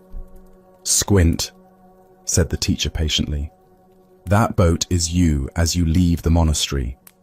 The lake is your life. The wake is the effect that you will have on the world. Each ripple triggers another ripple, which triggers another. By constantly striving to live as wise and loving a life as you can teach the path of love to everyone you meet simply by being yourself. A few of these people will pass on your good example to others. Thus, the expanding golden wake of good works begets other good works. Most important, notice how each ripple catches the sun and bounces its light back to heaven. The boy watched in wonder as the simple boat continued its journey, the wake indeed forming an ever-widening triangle of light upon the water. Each small wave caught the golden sunlight and reflected it back toward the sky in countless sparkling points. Would you come home with me and explain all of this to my father? Asked the boy, hope beginning to kindle in his voice. Buddha's wisdom reminds us, a candle loses nothing by lighting another candle. The deeper teaching here shows us that influence spreads not through grand gestures or perfect knowledge, but through the simple authenticity of a heart committed to goodness. Why do we believe that only formal credentials or recognized achievements qualify us to make a meaningful impact? Zen Buddhism points to our attachment to external validation and our misunderstanding of how wisdom actually transmits from person to person. We imagine that teaching requires a podium, a title, or a certificate, when in reality, the most profound lessons are shared through the quality of our presence and the integrity of our actions.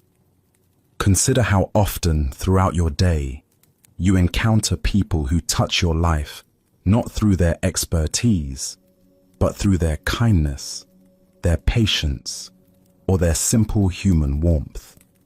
The grocery store clerk who greets you with genuine care, the stranger who offers directions with a smile, the friend who listens without judgment. These people create ripples that extend far beyond their awareness. In Zen practice, we cultivate what might be called unconscious teaching.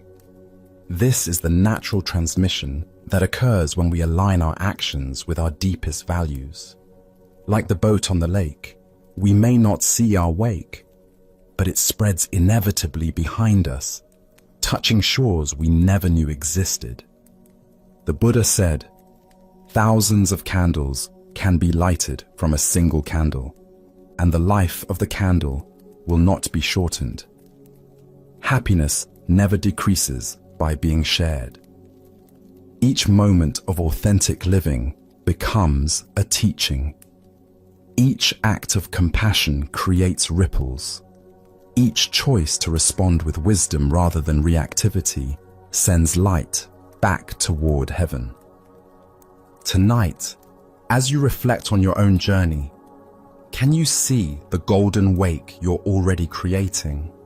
Perhaps it's in the patience you show a difficult family member, the encouragement you offer a struggling colleague, or the simple presence you bring to everyday encounters. The light you reflect may be illuminating paths you've never imagined. As we continue our journey through the wisdom of Zen Buddhism, we encounter a master whose outrageous compassion challenged every convention. This is the story of something from nothing. One day, while traveling through the countryside, Zen Master Zenko discovered the ruins of what had once been a beautiful temple. The roof had collapsed, weeds grew through the floor stones, and debris filled the meditation hall. Yet something in the structure's bones called to him, a quality of sacred space that persisted despite the decay. Zenko felt moved to restore this abandoned place of practice, but he faced an obvious problem. He possessed absolutely nothing. No money, no materials, no wealthy patrons, no organizational support. What he did have was an understanding of human nature and a willingness to risk everything for his vision.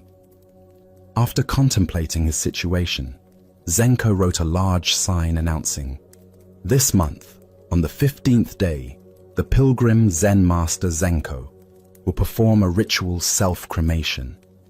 Those who wish to donate money for firewood are invited to witness this sacred ceremony." He posted these signs throughout the region, and soon word spread like wildfire. A monk planning to burn himself alive was unprecedented, shocking, fascinating. Some were horrified, others curious, many skeptical. But the announcements had their intended effect.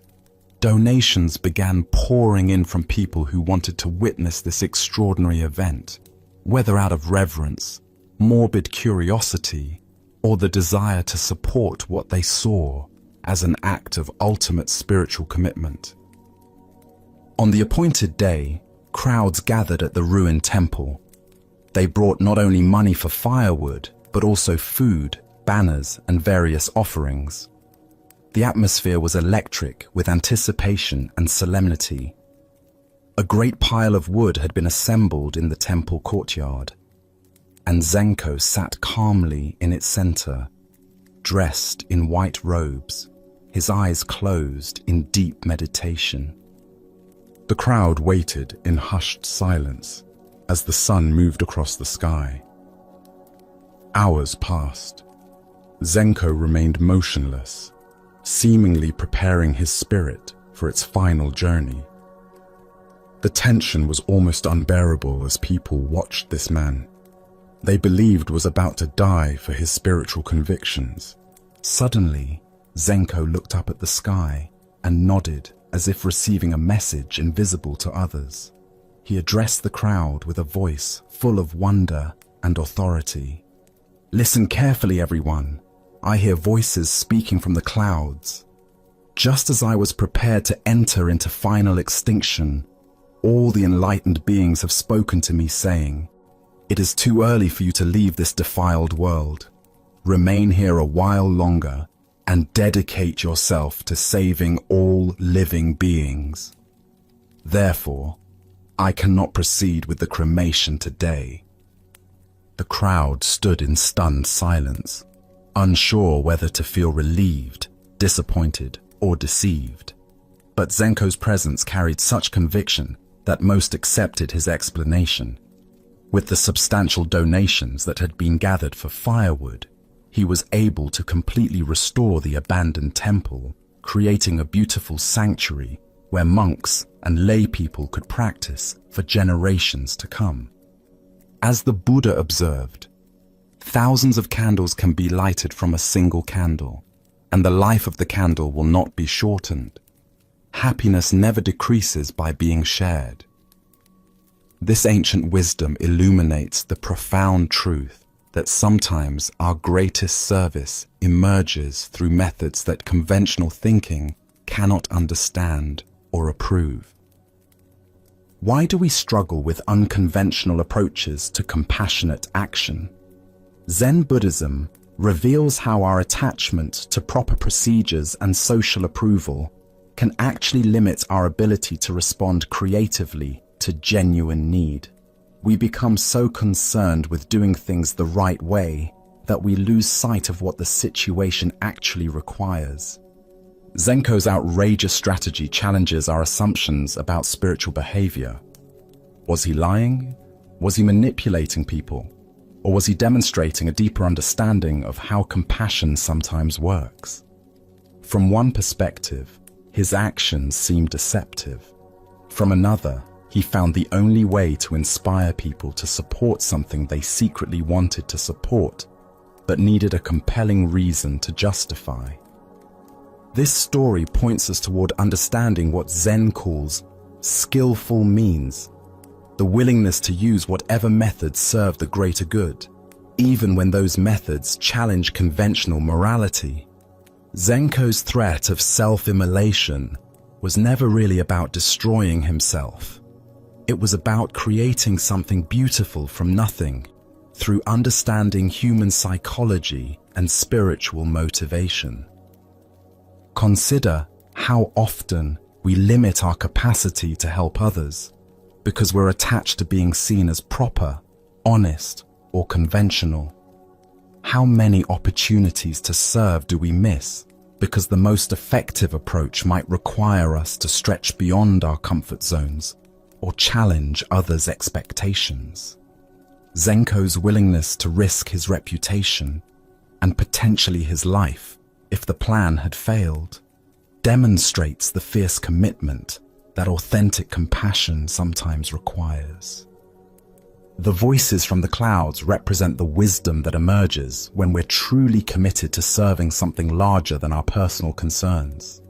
Whether we interpret them as literal divine intervention or as Zenko's own deepest wisdom speaking through him, they point to the same truth: that sometimes the greatest sacrifice we can make is to continue living and working for others' benefit, rather than seeking our own spiritual escape. Zen teacher Charlotte Joko Beck taught, "Compassion is not a relationship between the healer and the wounded. It's a relationship between equals. Only when we know our own darkness well can we be present with the darkness of others." Zenko's strange compassion emerged from understanding both his own willingness to die for his vision and others' deep hunger to participate in something meaningful. The restored temple stands as testament to the power of creative compassion. Every stone placed, every beam raised, every meditation session held in that space was made possible by one man's willingness to think beyond conventional approaches to seemingly impossible problems. The temple became real, not despite Zenko's unconventional methods, but because of them. Tonight, as you consider the needs you see around you, in your family, community, or world, can you feel Zenko's spirit encouraging you to think creatively about service? What assumptions about proper helping might you need to question? What seemingly impossible good works might become possible if you were willing to risk conventional approval in service of genuine benefit? As the Buddha taught, if you light a lamp for somebody, it will also brighten your path. Sometimes the most profound service requires us to illuminate possibilities that others cannot yet see, trusting that our commitment to the greater good will reveal the means to accomplish what seems impossible. As we continue our journey through the wisdom of Zen Buddhism, we encounter a teaching about the immediate nature of spiritual states and how they manifest through our present moment awareness. This is heaven and hell. A monk had traveled from the distant province of Busan, journeying many days through mountain paths and across rivers to reach Master Sengai's temple. He carried with him questions that had been troubling his mind for months, metaphysical concerns about the nature of existence and the ultimate destinations of human souls. These were not casual inquiries, but deep spiritual problems that had disturbed his meditation and left him unable to find peace in his practice. Upon arriving at the temple, the monk requested a formal audience with the master to discuss matters of the highest spiritual importance.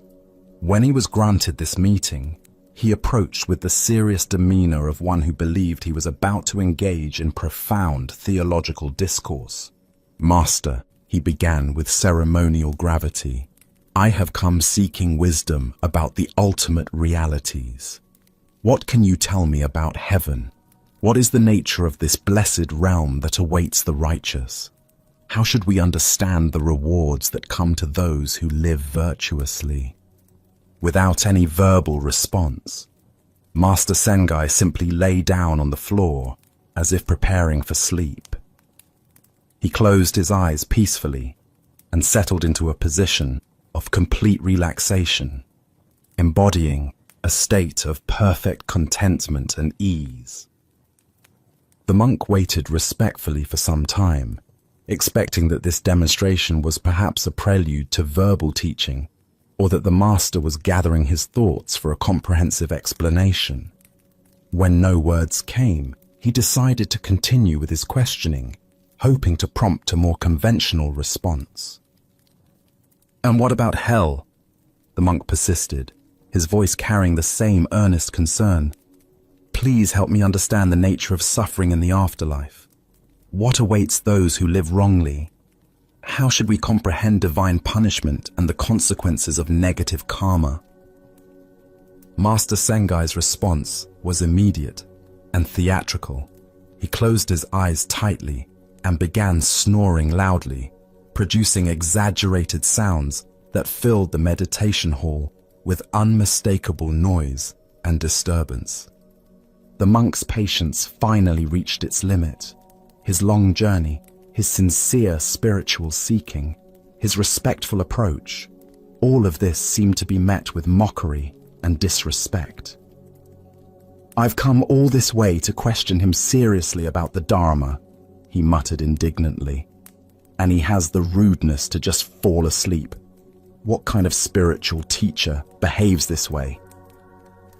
Glaring at the master with obvious frustration, and feeling deeply insulted by what he perceived as dismissive treatment, the monk began gathering his belongings and started moving toward the door, ready to leave in disgust.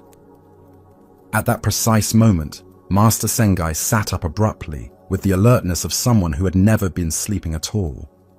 Pointing directly at the departing monk, he remarked with perfect clarity and timing, "That is hell."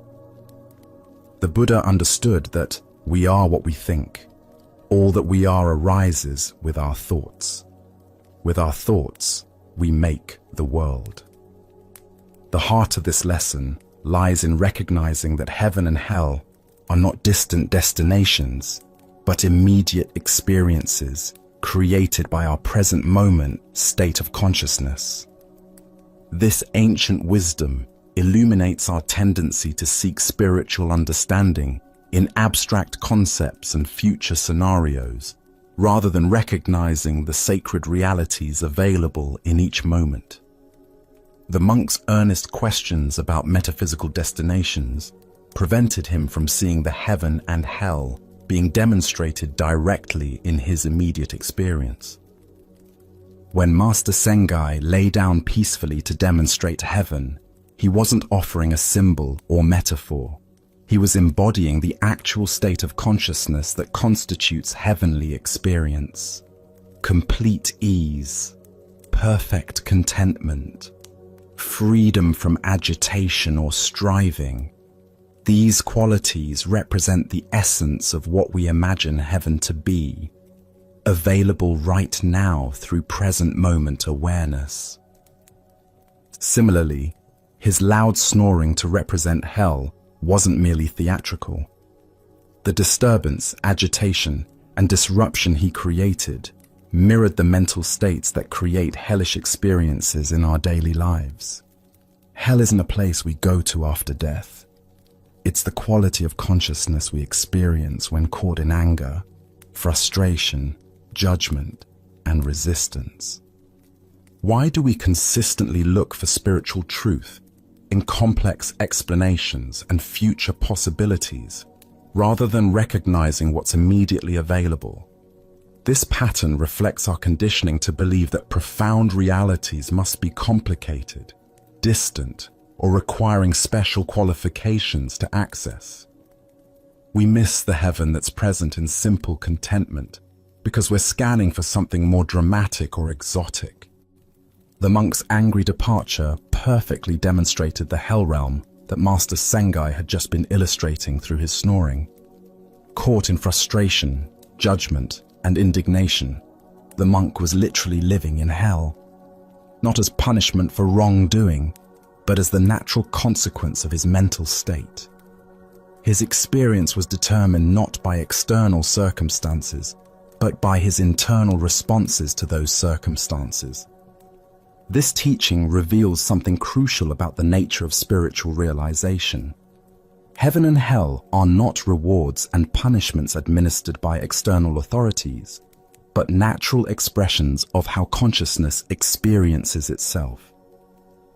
When we're at peace, present, and accepting, we inhabit heaven regardless of our external conditions.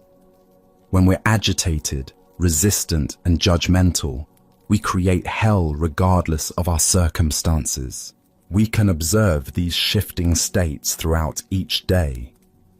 The moment of perfect satisfaction with a simple meal, that's heaven. The spiral of anger when someone cuts us off in traffic, that's hell.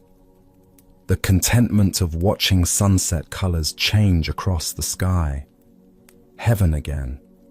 The mental torture of replaying an embarrassing moment, back to hell. Zen practice cultivates the ability to recognize these states as they arise and to understand our role in creating them. Rather than being victims of circumstances that impose heaven or hell upon us, we discover our power to choose which realm we inhabit through our responses to whatever appears. This story also points us toward understanding the immediacy of spiritual transformation. We don't need to wait until after death or until we've achieved some advanced level of realization to experience the essence of what we call heaven. It's available whenever we can settle into simple presence and acceptance of what is.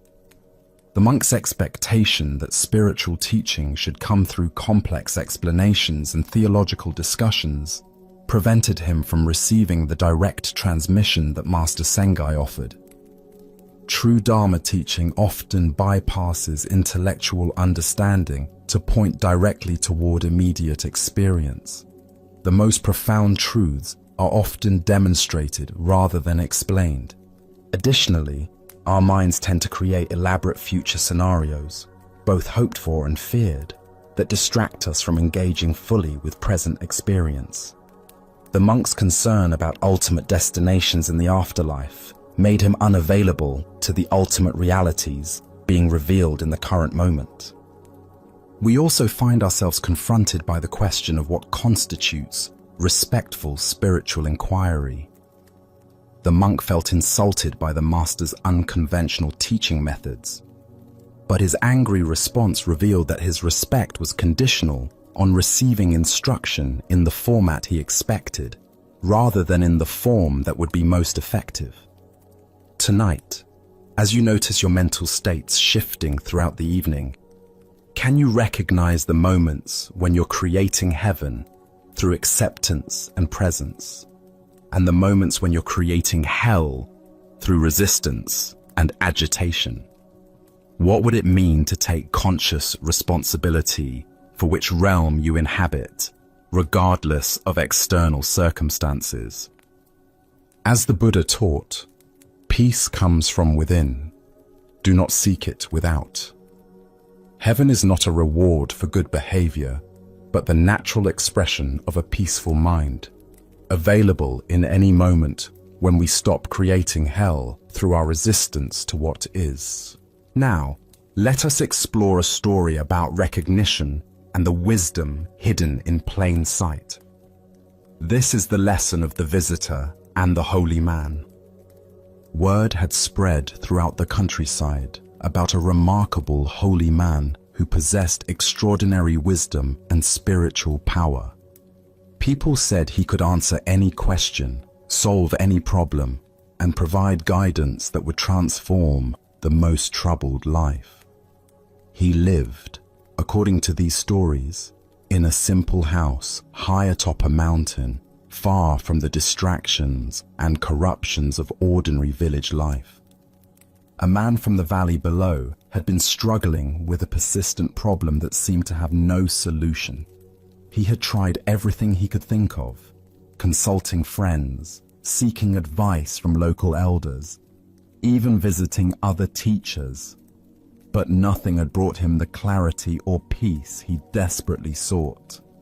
When he heard about the holy man on the mountain, he knew he had to make the journey, no matter how difficult it might be. The path up the mountain was steep and treacherous.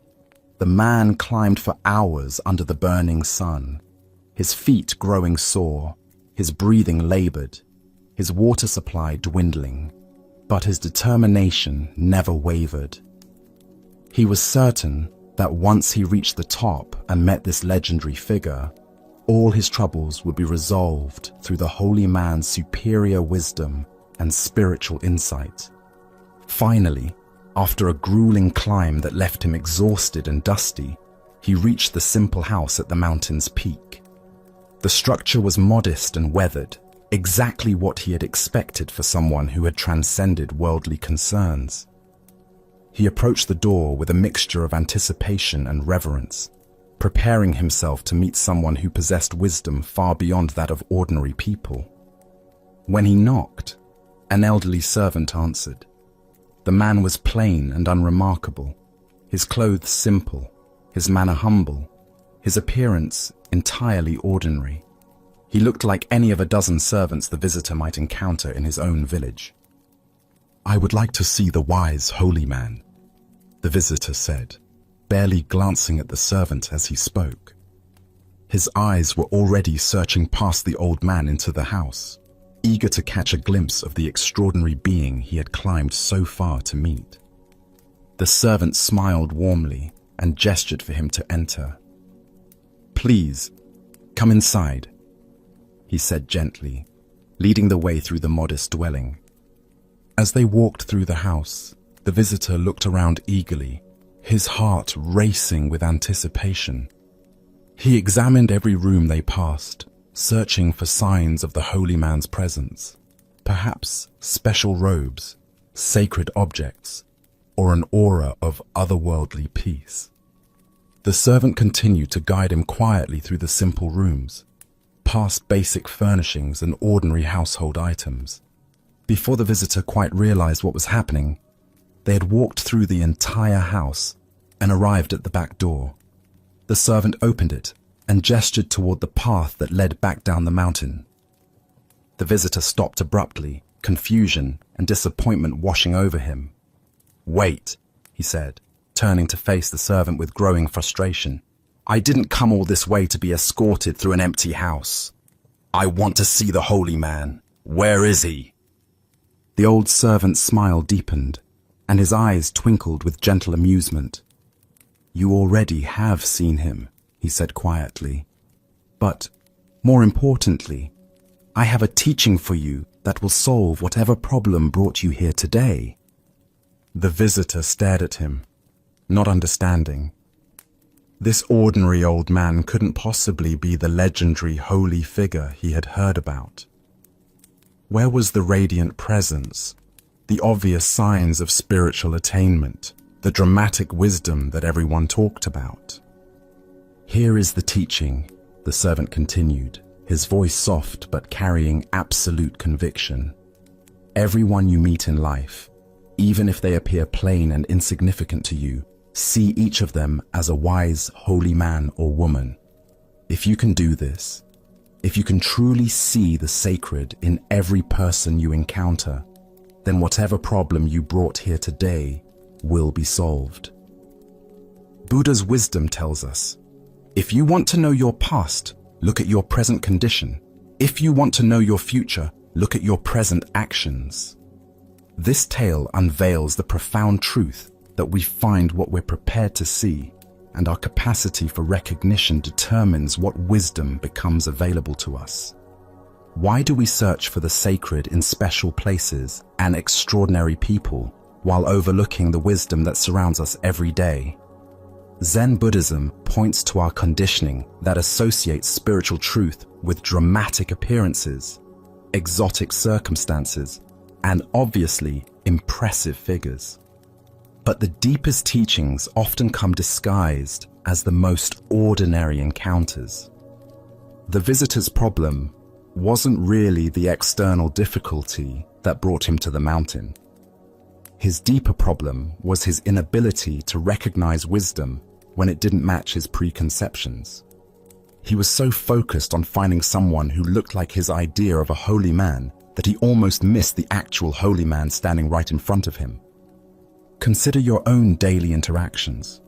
How often do you dismiss people because they don't seem impressive, educated, or obviously wise? The checkout clerk who greets you with genuine warmth, the janitor who works with quiet dignity, the child who asks innocent but profound questions. Any of these encounters might offer exactly the insight you need if you're prepared to receive it. This teaching transforms how we move through the world. Instead of searching for wisdom in special places or waiting for obviously enlightened teachers to appear, we begin to approach every person as a potential source of insight. The homeless person on the street, the difficult co-worker, even the family member who annoys us. Each becomes a teacher when we're ready to learn. Zen Master Dogen taught, to study the Buddha way is to study the self. To study the self is to forget the self. When we truly see others as sacred, we naturally forget our own ego's need to feel superior or special. The visitor's disappointment came from his attachment to being someone who had access to exclusive wisdom rather than someone who could recognize wisdom everywhere. The Buddha said, "Thousands of candles can be lighted from a single candle, and the life of the candle will not be shortened. Happiness never decreases by being shared." Every person carries this same capacity to kindle understanding in others, but only when we approach them with the recognition that they might have something valuable to offer. Look deeply at your current relationships and daily encounters. Where might you be overlooking wisdom because it comes in an ordinary package?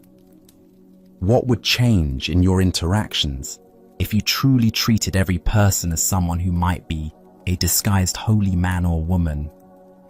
Tonight, as you consider the various people in your life, family members, colleagues, strangers you encounter, can you practice the holy man's teaching?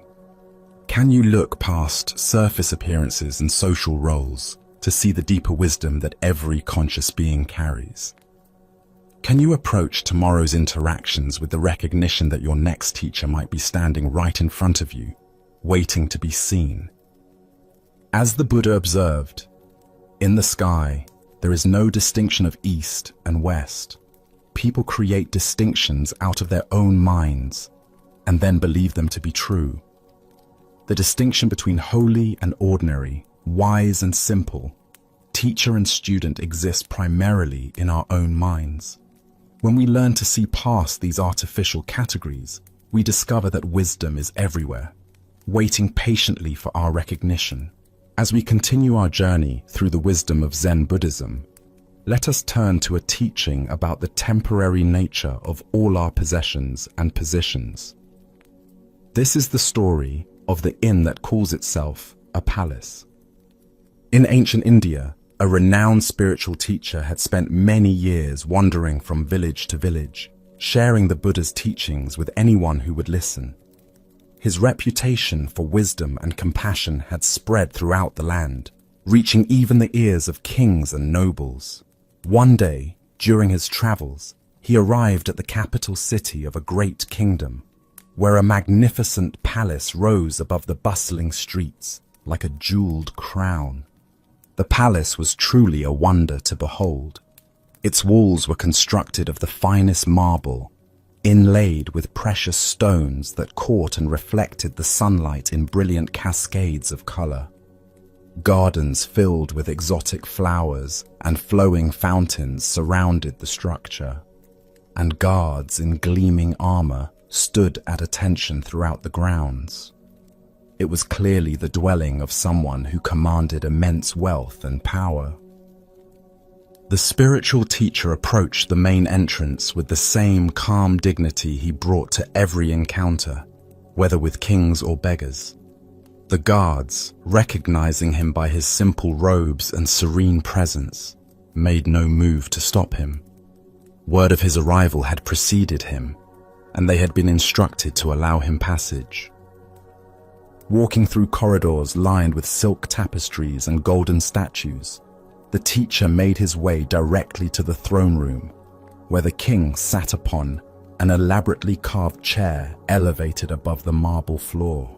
Courtiers in fine clothes gathered around the throne, their jeweled ornaments glinting in the light from tall windows. The king, a middle-aged man wearing robes of deep purple silk and a crown of gold and diamonds, looked up as the teacher entered. He had been expecting this visit, though he wasn't entirely sure what to expect from their encounter. "What do you want?" the king asked directly, his voice carrying the authority of someone accustomed to immediate answers and unquestioning obedience. The teacher bowed respectfully, but spoke with quiet confidence. "Your Majesty, I would like a place to sleep in this inn." A ripple of surprise moved through the assembled courtiers. The king's eyebrows rose, and his expression shifted from curiosity to confusion. "But this is not an inn," the king replied, gesturing to the opulent surroundings. "This is my palace. I am the ruler of this kingdom, and this has been the seat of royal power for generations." The teacher nodded thoughtfully, as if considering this information carefully. "I see. May I ask, Your Majesty, who owned this palace before you?" "My father," the king replied, his tone becoming slightly defensive. "He ruled here for 30 years before his death. This palace was his seat of power, as it is now mine." "Ah," the teacher said with genuine interest. "And who owned it before him?" "My grandfather," the king answered, beginning to sense where these questions might lead. "He too ruled from this throne. He also is dead." The teacher paused, allowing the weight of these words to settle in the vast throne room. The courtiers had grown quiet, sensing the profound direction of this unusual conversation.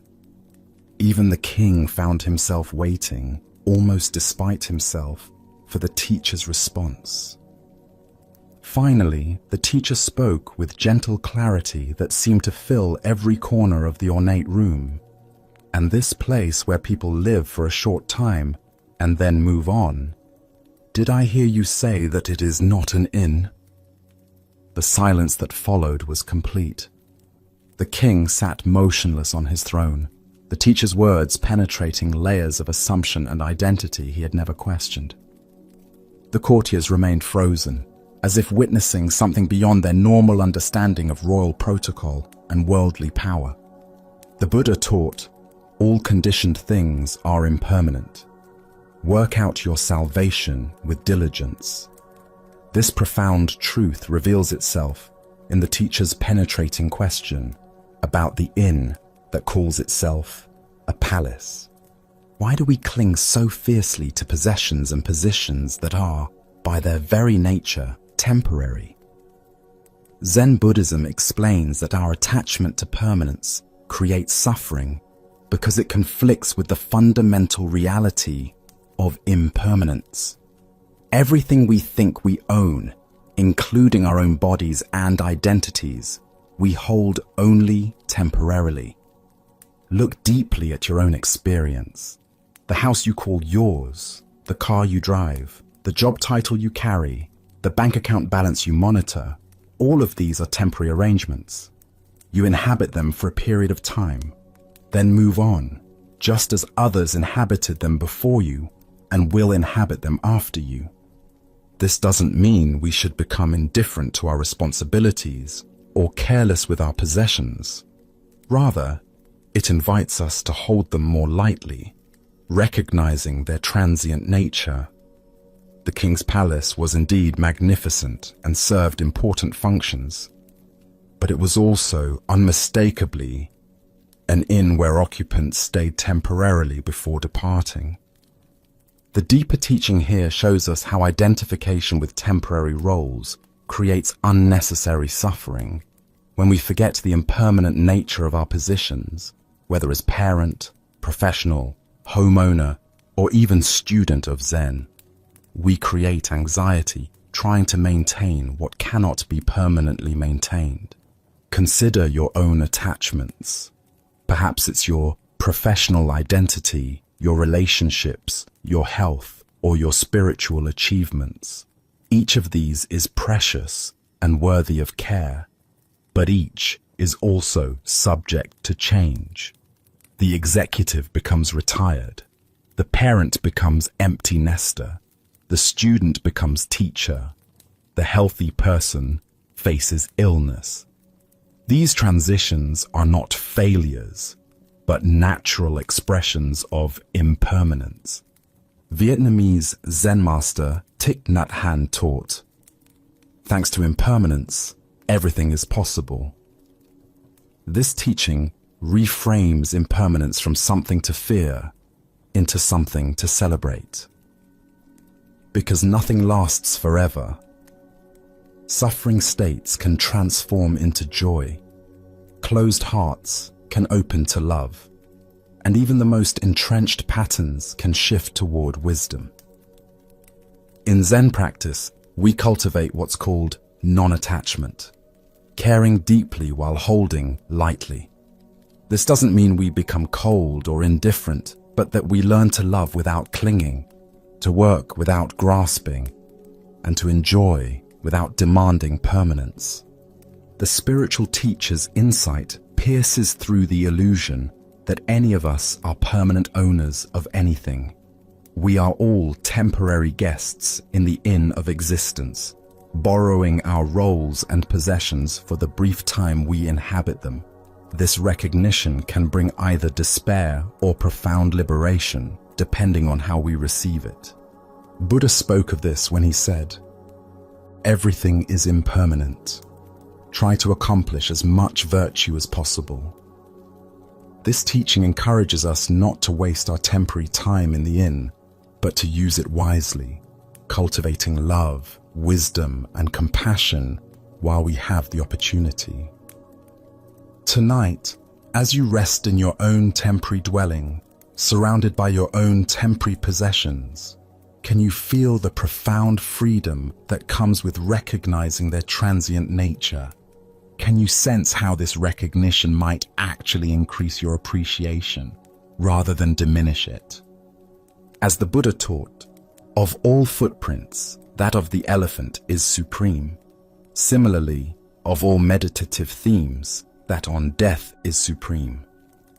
By remembering the temporary nature of our stay in this inn called life, we discover the urgency and preciousness of each moment we're given to practice love and awareness.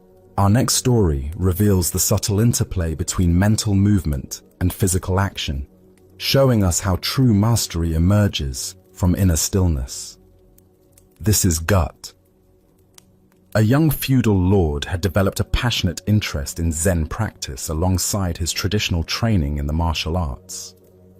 Bold and confident in his physical abilities, he had heard many stories about the legendary composure of Zen masters and decided to test whether such stories contained truth or merely legend.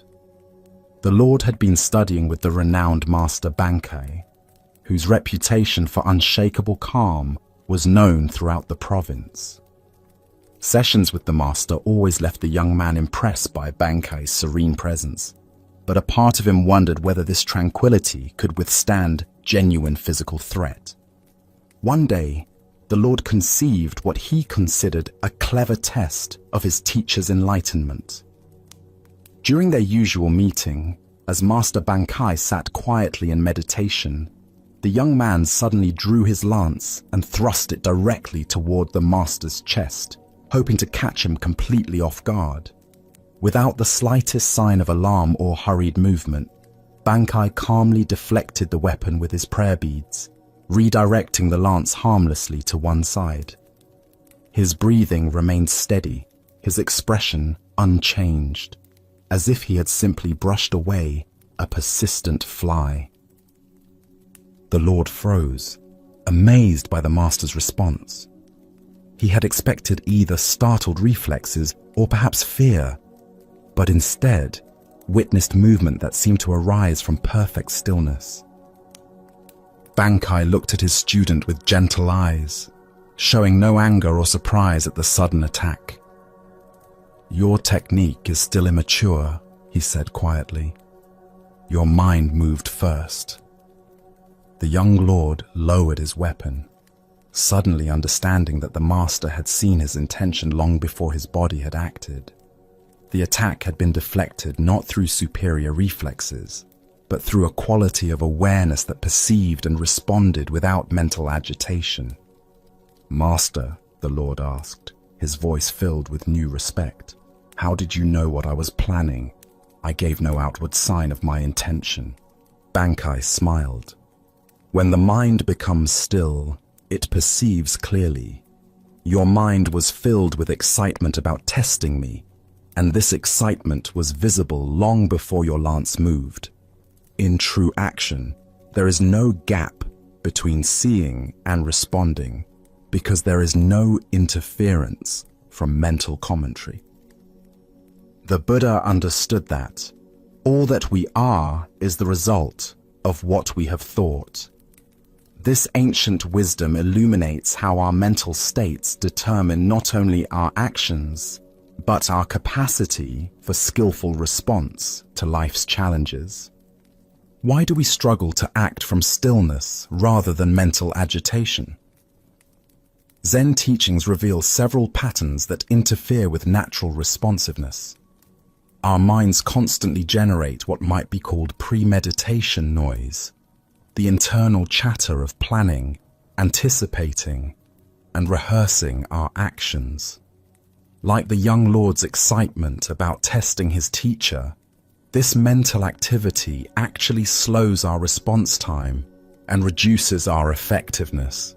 We also habitually separate thinking from doing, creating an artificial gap between perception and action. In natural response, seeing and acting arise simultaneously from awareness itself, but we interrupt this flow by inserting layers of mental analysis and emotional reaction. This creates the delay that Bankai recognized in his student's attack. Additionally, we often confuse mental movement with preparation when, in fact, excessive thinking usually makes us less prepared rather than more. Like an athlete who overthinks their technique during competition, mental agitation interferes with the body's natural intelligence and creates tension that blocks skillful action. Consider how this pattern appears in daily life. During a difficult conversation, we might plan our responses while the other person speaks, missing important nuances and responding to what we expected them to say rather than what they actually said.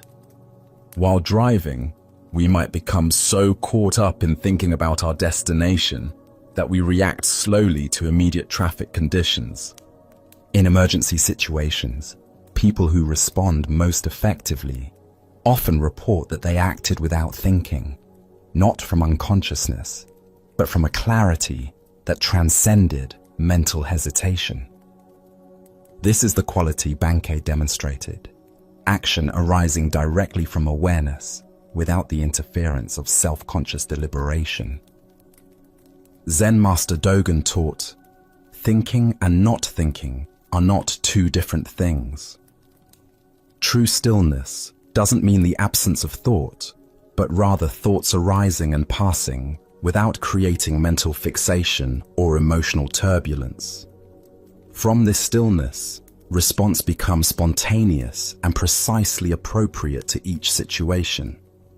This principle applies equally to physical actions and mental responses. When someone criticizes us, do we react from the stillness of clear seeing or from the agitation of wounded pride? When opportunities arise, do we respond from inner clarity or from the excitement of anticipated gain? When challenges appear, do we act from calm assessment or from anxious projection? The young lord's immature technique wasn't about his martial arts training, but about his relationship to his own mind. As long as mental excitement preceded his actions, those actions would be telegraphed and predictable. Only when action arises from stillness does it become truly effective and appropriate. The Buddha said, "Peace comes from within. Do not seek it without." This inner peace isn't passive, but dynamically responsive, like a still lake that perfectly reflects everything while remaining undisturbed by what it shows. Practicing this quality of responsive stillness doesn't require years of meditation or martial arts training. It begins with noticing when mental agitation precedes our actions and learning to pause long enough for that agitation to settle. In that pause, natural intelligence can emerge and respond appropriately to whatever situation we face. Tonight, as you prepare for tomorrow's activities, can you sense the difference between planning that arises from clarity and mental movement that stems from anxiety or excitement? Can you imagine responding to life's challenges from the stillness that Bankai demonstrated, rather than the mental agitation that betrayed the young lord's intentions? As the Buddha taught, meditate, do not delay, lest you later regret it. The cultivation of inner stillness serves not only peace, but skillful action in every moment. Now, let us explore a Zen story about the fluid nature of circumstances and the wisdom of withholding judgment. This is the tale of an old farmer and the art of living with uncertainty. In a remote valley surrounded by rolling mountains, an elderly farmer lives with his adult son in a simple farmhouse that has sheltered their family for generations. Their life is modest but sufficient, sustained by a small plot of vegetables and their most valuable possession, a strong, reliable horse that helps with all the heavy work of farming and transportation. One morning, the farmer awakens to discover that the horse has disappeared during the night. The gate stands open, and there are no tracks indicating theft. The animal has simply wandered off into the vast wilderness beyond their valley. For a farming family, losing their only horse represents a catastrophic setback that threatens their livelihood and survival. Word of this misfortune spreads quickly through their small community. By afternoon, neighbors begin arriving to express their sympathy and support. "Oh, how terrible this is for you," they exclaim with genuine concern. "What dreadful luck! How will you manage the farm without your horse? This is truly a disaster."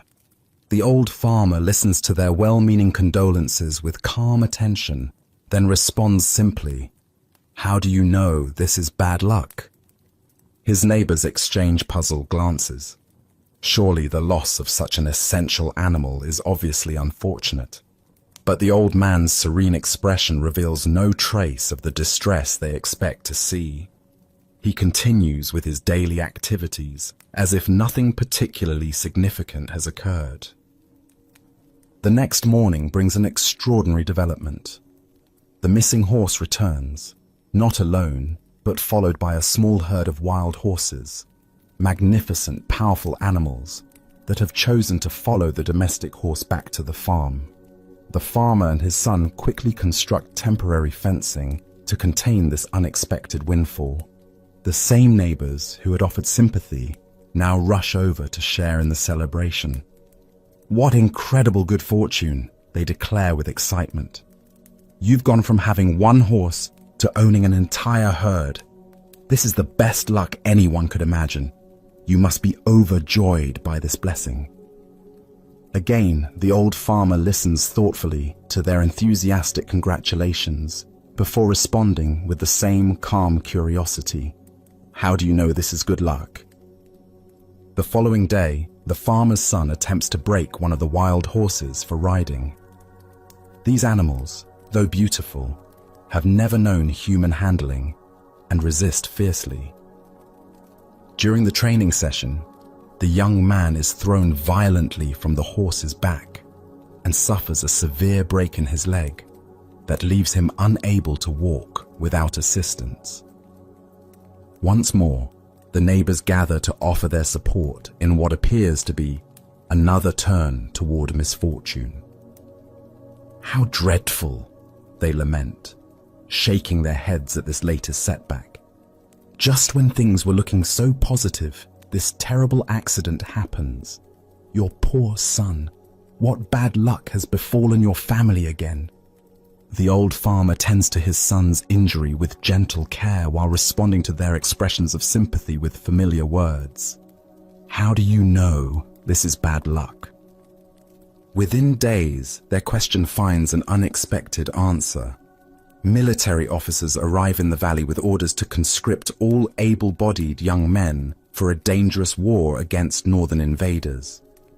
Most of these soldiers will not return home alive. However, when they examine the farmer's son, his broken leg makes him unsuitable for military service. He remains safely at home while other families say goodbye to their children, perhaps forever. The Buddha taught, every blessing ignored becomes a curse. Every curse faced becomes a blessing. What emerges from this story is the profound wisdom of holding our judgments about circumstances lightly, recognizing that our perspective is always partial and temporary. Why do we rush to label experiences as fortunate or unfortunate when their ultimate meaning remains unknown? Buddhist psychology explains that our minds seek the comfort of quick categorization, preferring the illusion of understanding to the discomfort of uncertainty. We want to know immediately whether to celebrate or mourn, to relax or worry, to feel grateful or resentful. This mental habit of instant evaluation reflects a deeper pattern of trying to control our emotional responses by controlling our interpretations of events. If we can quickly determine that something is good or bad, we believe we know how to feel and what to expect. This provides temporary psychological relief, but often proves premature and misleading. The old farmer's repeated question, "How do you know?" points to what Buddhist philosophy calls "don't know mind." This isn't ignorance, but wisdom, the recognition that reality unfolds in ways too complex and interconnected for our limited perspective to fully comprehend. What appears devastating in the moment may prove beneficial over time, while apparent blessings may carry hidden difficulties. Consider how many experiences in your own life have changed meaning as their consequences became clear. Perhaps a job rejection led to a better opportunity. Maybe a relationship ending created space for personal growth. Possibly an illness brought unexpected insights about what truly matters. The disappointment you felt at the time now seems misplaced given what followed. This doesn't mean we should become emotionally numb or stop having natural responses to events.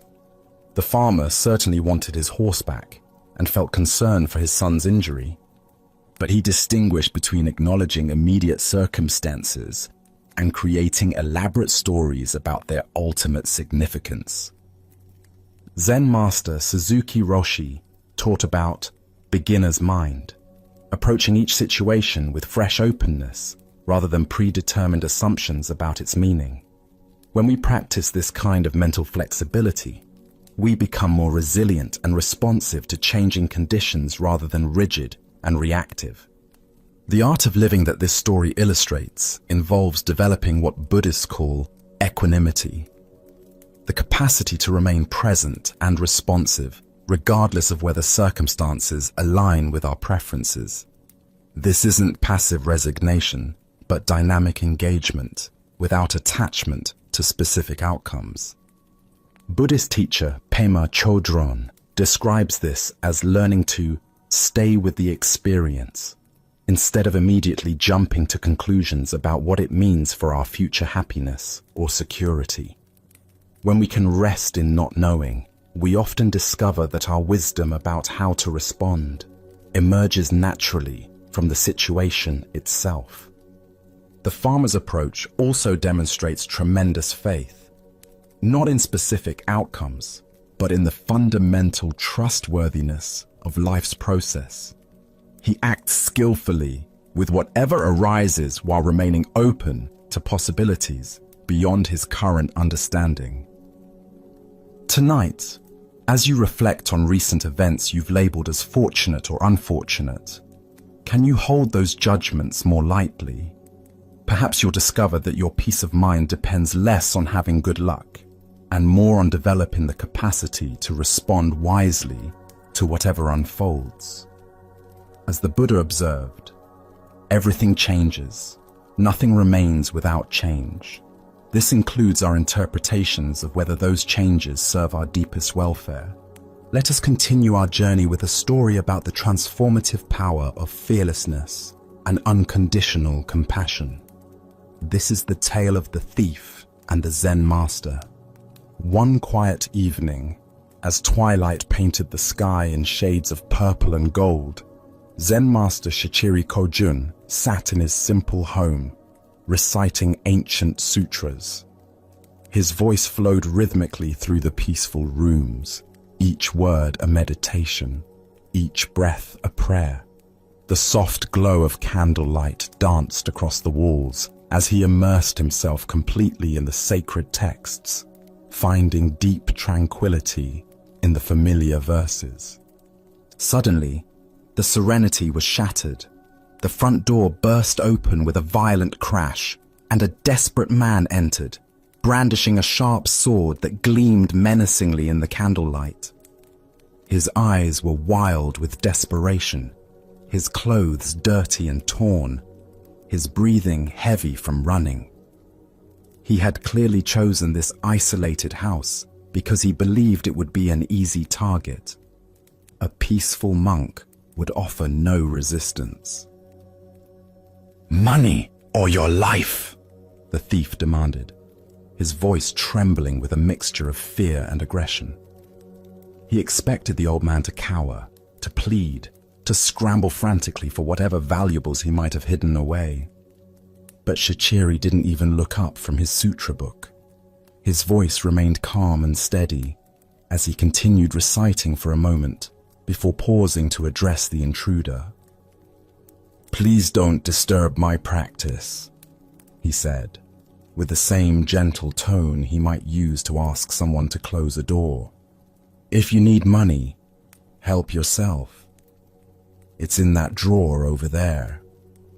He gestured casually toward a simple wooden chest, then immediately returned to his recitation as if nothing unusual had occurred. The thief stood frozen, his sword still raised, completely bewildered.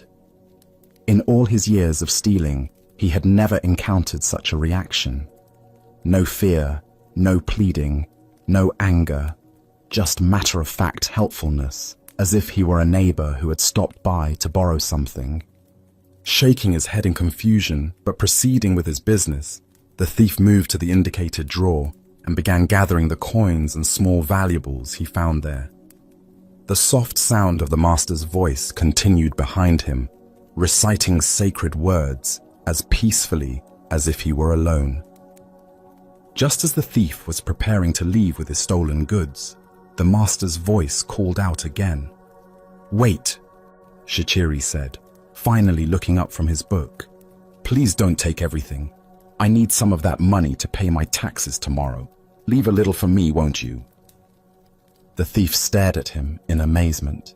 Here was a man who was being robbed, calmly negotiating the terms of his own robbery, as if they were conducting normal business. Almost without thinking, the thief returned some of the money to the drawer. As he turned to leave, certain that this strange encounter was finally over, the master's voice stopped him once more. "You took my money," Shichiri called out, his tone carrying a note of reproach. "And you didn't even thank me. That's quite rude, don't you think?" This final comment left the thief completely speechless. His sword hand began to shake. Never in his most violent encounters had he been so thoroughly unnerved. Here was a man who treated robbery as if it were a favor, who was more concerned about politeness than personal safety.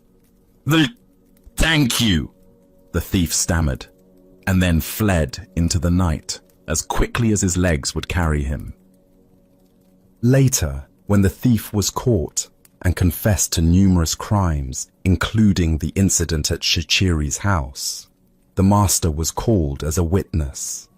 The court officials expected him to demand justice, to describe the terror and violation he had experienced.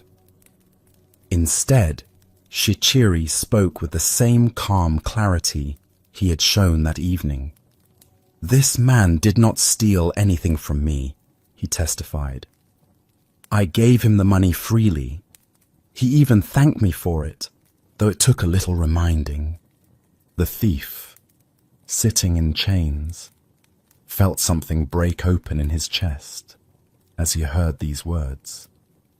This man had not only shown him extraordinary kindness in the moment of the crime, but was now protecting him from the consequences. For the first time in years, tears came to his eyes. Not tears of self-pity or anger, but tears of recognition. He had encountered something he had never experienced before: love without conditions. Upon his release from prison, the former thief sought out the master and begged to become his student. Under Shichiri's patient guidance, he learned to cultivate the same fearless compassion he had witnessed that night. Years later, through dedicated practice and the master's unwavering belief in his potential for transformation, he attained the deep peace and wisdom of enlightenment. As the Buddha observed, hatred does not cease by hatred, but only by love. This is the eternal rule. What emerges from this story is the revolutionary power of meeting violence with absolute peace, responding to taking with giving, and answering fear with love. Why do we instinctively believe that force must be met with force, that aggression requires defensive reaction? Zen Buddhism reveals that this pattern, while natural, often perpetuates the very conflicts it seeks to resolve. When we respond to hostility with hostility, we simply escalate the cycle of suffering. But when we respond with genuine compassion, not passive submission, but active love, we create space for transformation that wouldn't otherwise exist. Look deeply at your own experience. When someone approaches you with anger, criticism, or demand, what is your automatic response? Most of us immediately mobilize our defenses, preparing to protect ourselves through counterattack or withdrawal. But notice what happens in your body and mind during these defensive reactions. Does the tension decrease or increase? Does the conflict resolve or intensify? Shichiri's response demonstrates what Zen calls skillful means, acting from wisdom rather than reflex. His fearlessness didn't come from being unaware of danger, but from understanding something profound about the nature of reality. He recognized that the thief's aggression arose from desperation and suffering, not from inherent evil. By refusing to see him as an enemy, Shichiri created the possibility for the thief to see himself differently. In Zen practice, we cultivate what might be called the courage of defenselessness. This doesn't mean being naive about genuine danger or allowing ourselves to be harmed unnecessarily. Rather, it means developing the confidence to respond to difficult situations from our highest wisdom rather than our most primitive instincts. The Buddha taught, in the end, just three things matter: how well we have lived, how well we have loved, how well we have learned to let go. Shichiri embodied all three in his encounter with the thief. He lived from complete presence, loved without conditions, and let go of any attachment to his possessions or even his personal safety. Consider the people in your life who challenge you: the difficult colleague, the critical family member, the aggressive driver in traffic. What would it mean to meet their energy with the same kind of fearless compassion Shichiri showed? Not by agreeing with them or submitting to their demands, but by refusing to match their level of reactivity, by staying connected to your own center of peace, regardless of their behavior. Tonight, as you encounter your own moments of tension or conflict, can you remember the master who treated a robber as an honored guest? Can you find the space between stimulus and response where choice lives? Where you can decide to meet aggression with peace, taking with giving, fear with love. Buddha's wisdom reminds us, better than 1,000 hollow words is one word that brings peace. Sometimes the most powerful response to violence is simply to remain unshakable in our commitment to compassion, knowing that love has a transformative power that force can never match. As we bring our transformative journey to a gentle close tonight, can you feel how the freedom you've experienced isn't something you need to chase or achieve, but rather something that naturally emerges when you stop running from yourself? Can you sense that the profound liberation you've touched through these stories lives not in some distant future, but right here in your own awareness, patiently waiting for your recognition? The Buddha understood this when he said, "You yourself, as much as anybody in the entire universe, deserve your love and affection." Reflecting on this wisdom, remember that the freedom you've been seeking doesn't require you to become someone different or fix everything that feels broken. It blossoms naturally from accepting yourself exactly as you are, with all your imperfections and struggles. Throughout tonight's journey, each story has revealed the same life-changing truth from different angles. That mental freedom comes not from controlling your thoughts, but from changing your relationship with them. That peace arises not from perfecting your circumstances, but from releasing your grip on how things should be. That true liberation happens not when you finally get everything right, but when you stop exhausting yourself, trying to be anything other than what you already are. Even when old patterns resurface tomorrow, even when familiar anxieties return, the wisdom you've absorbed tonight has taken root in the depths of your understanding. These teachings will continue working within you, gently loosening the mental knots that have kept you bound, quietly dissolving the fears that have held you back. These ancient teachings remind us that the freedom we long for isn't hidden in complex philosophies or distant mountain retreats. It's available right now in the simple act of accepting this moment, without needing it to be different. Tonight, you've tasted that freedom, and now it lives within you as a constant possibility. As you drift into restorative sleep, carry with you not just these stories, but the profound sense of liberation they've awakened. May this freedom guide you through each day ahead, reminding you that peace is always just one accepting breath away. Sleep well, and thank you for joining us on this journey at Sleepy Monk.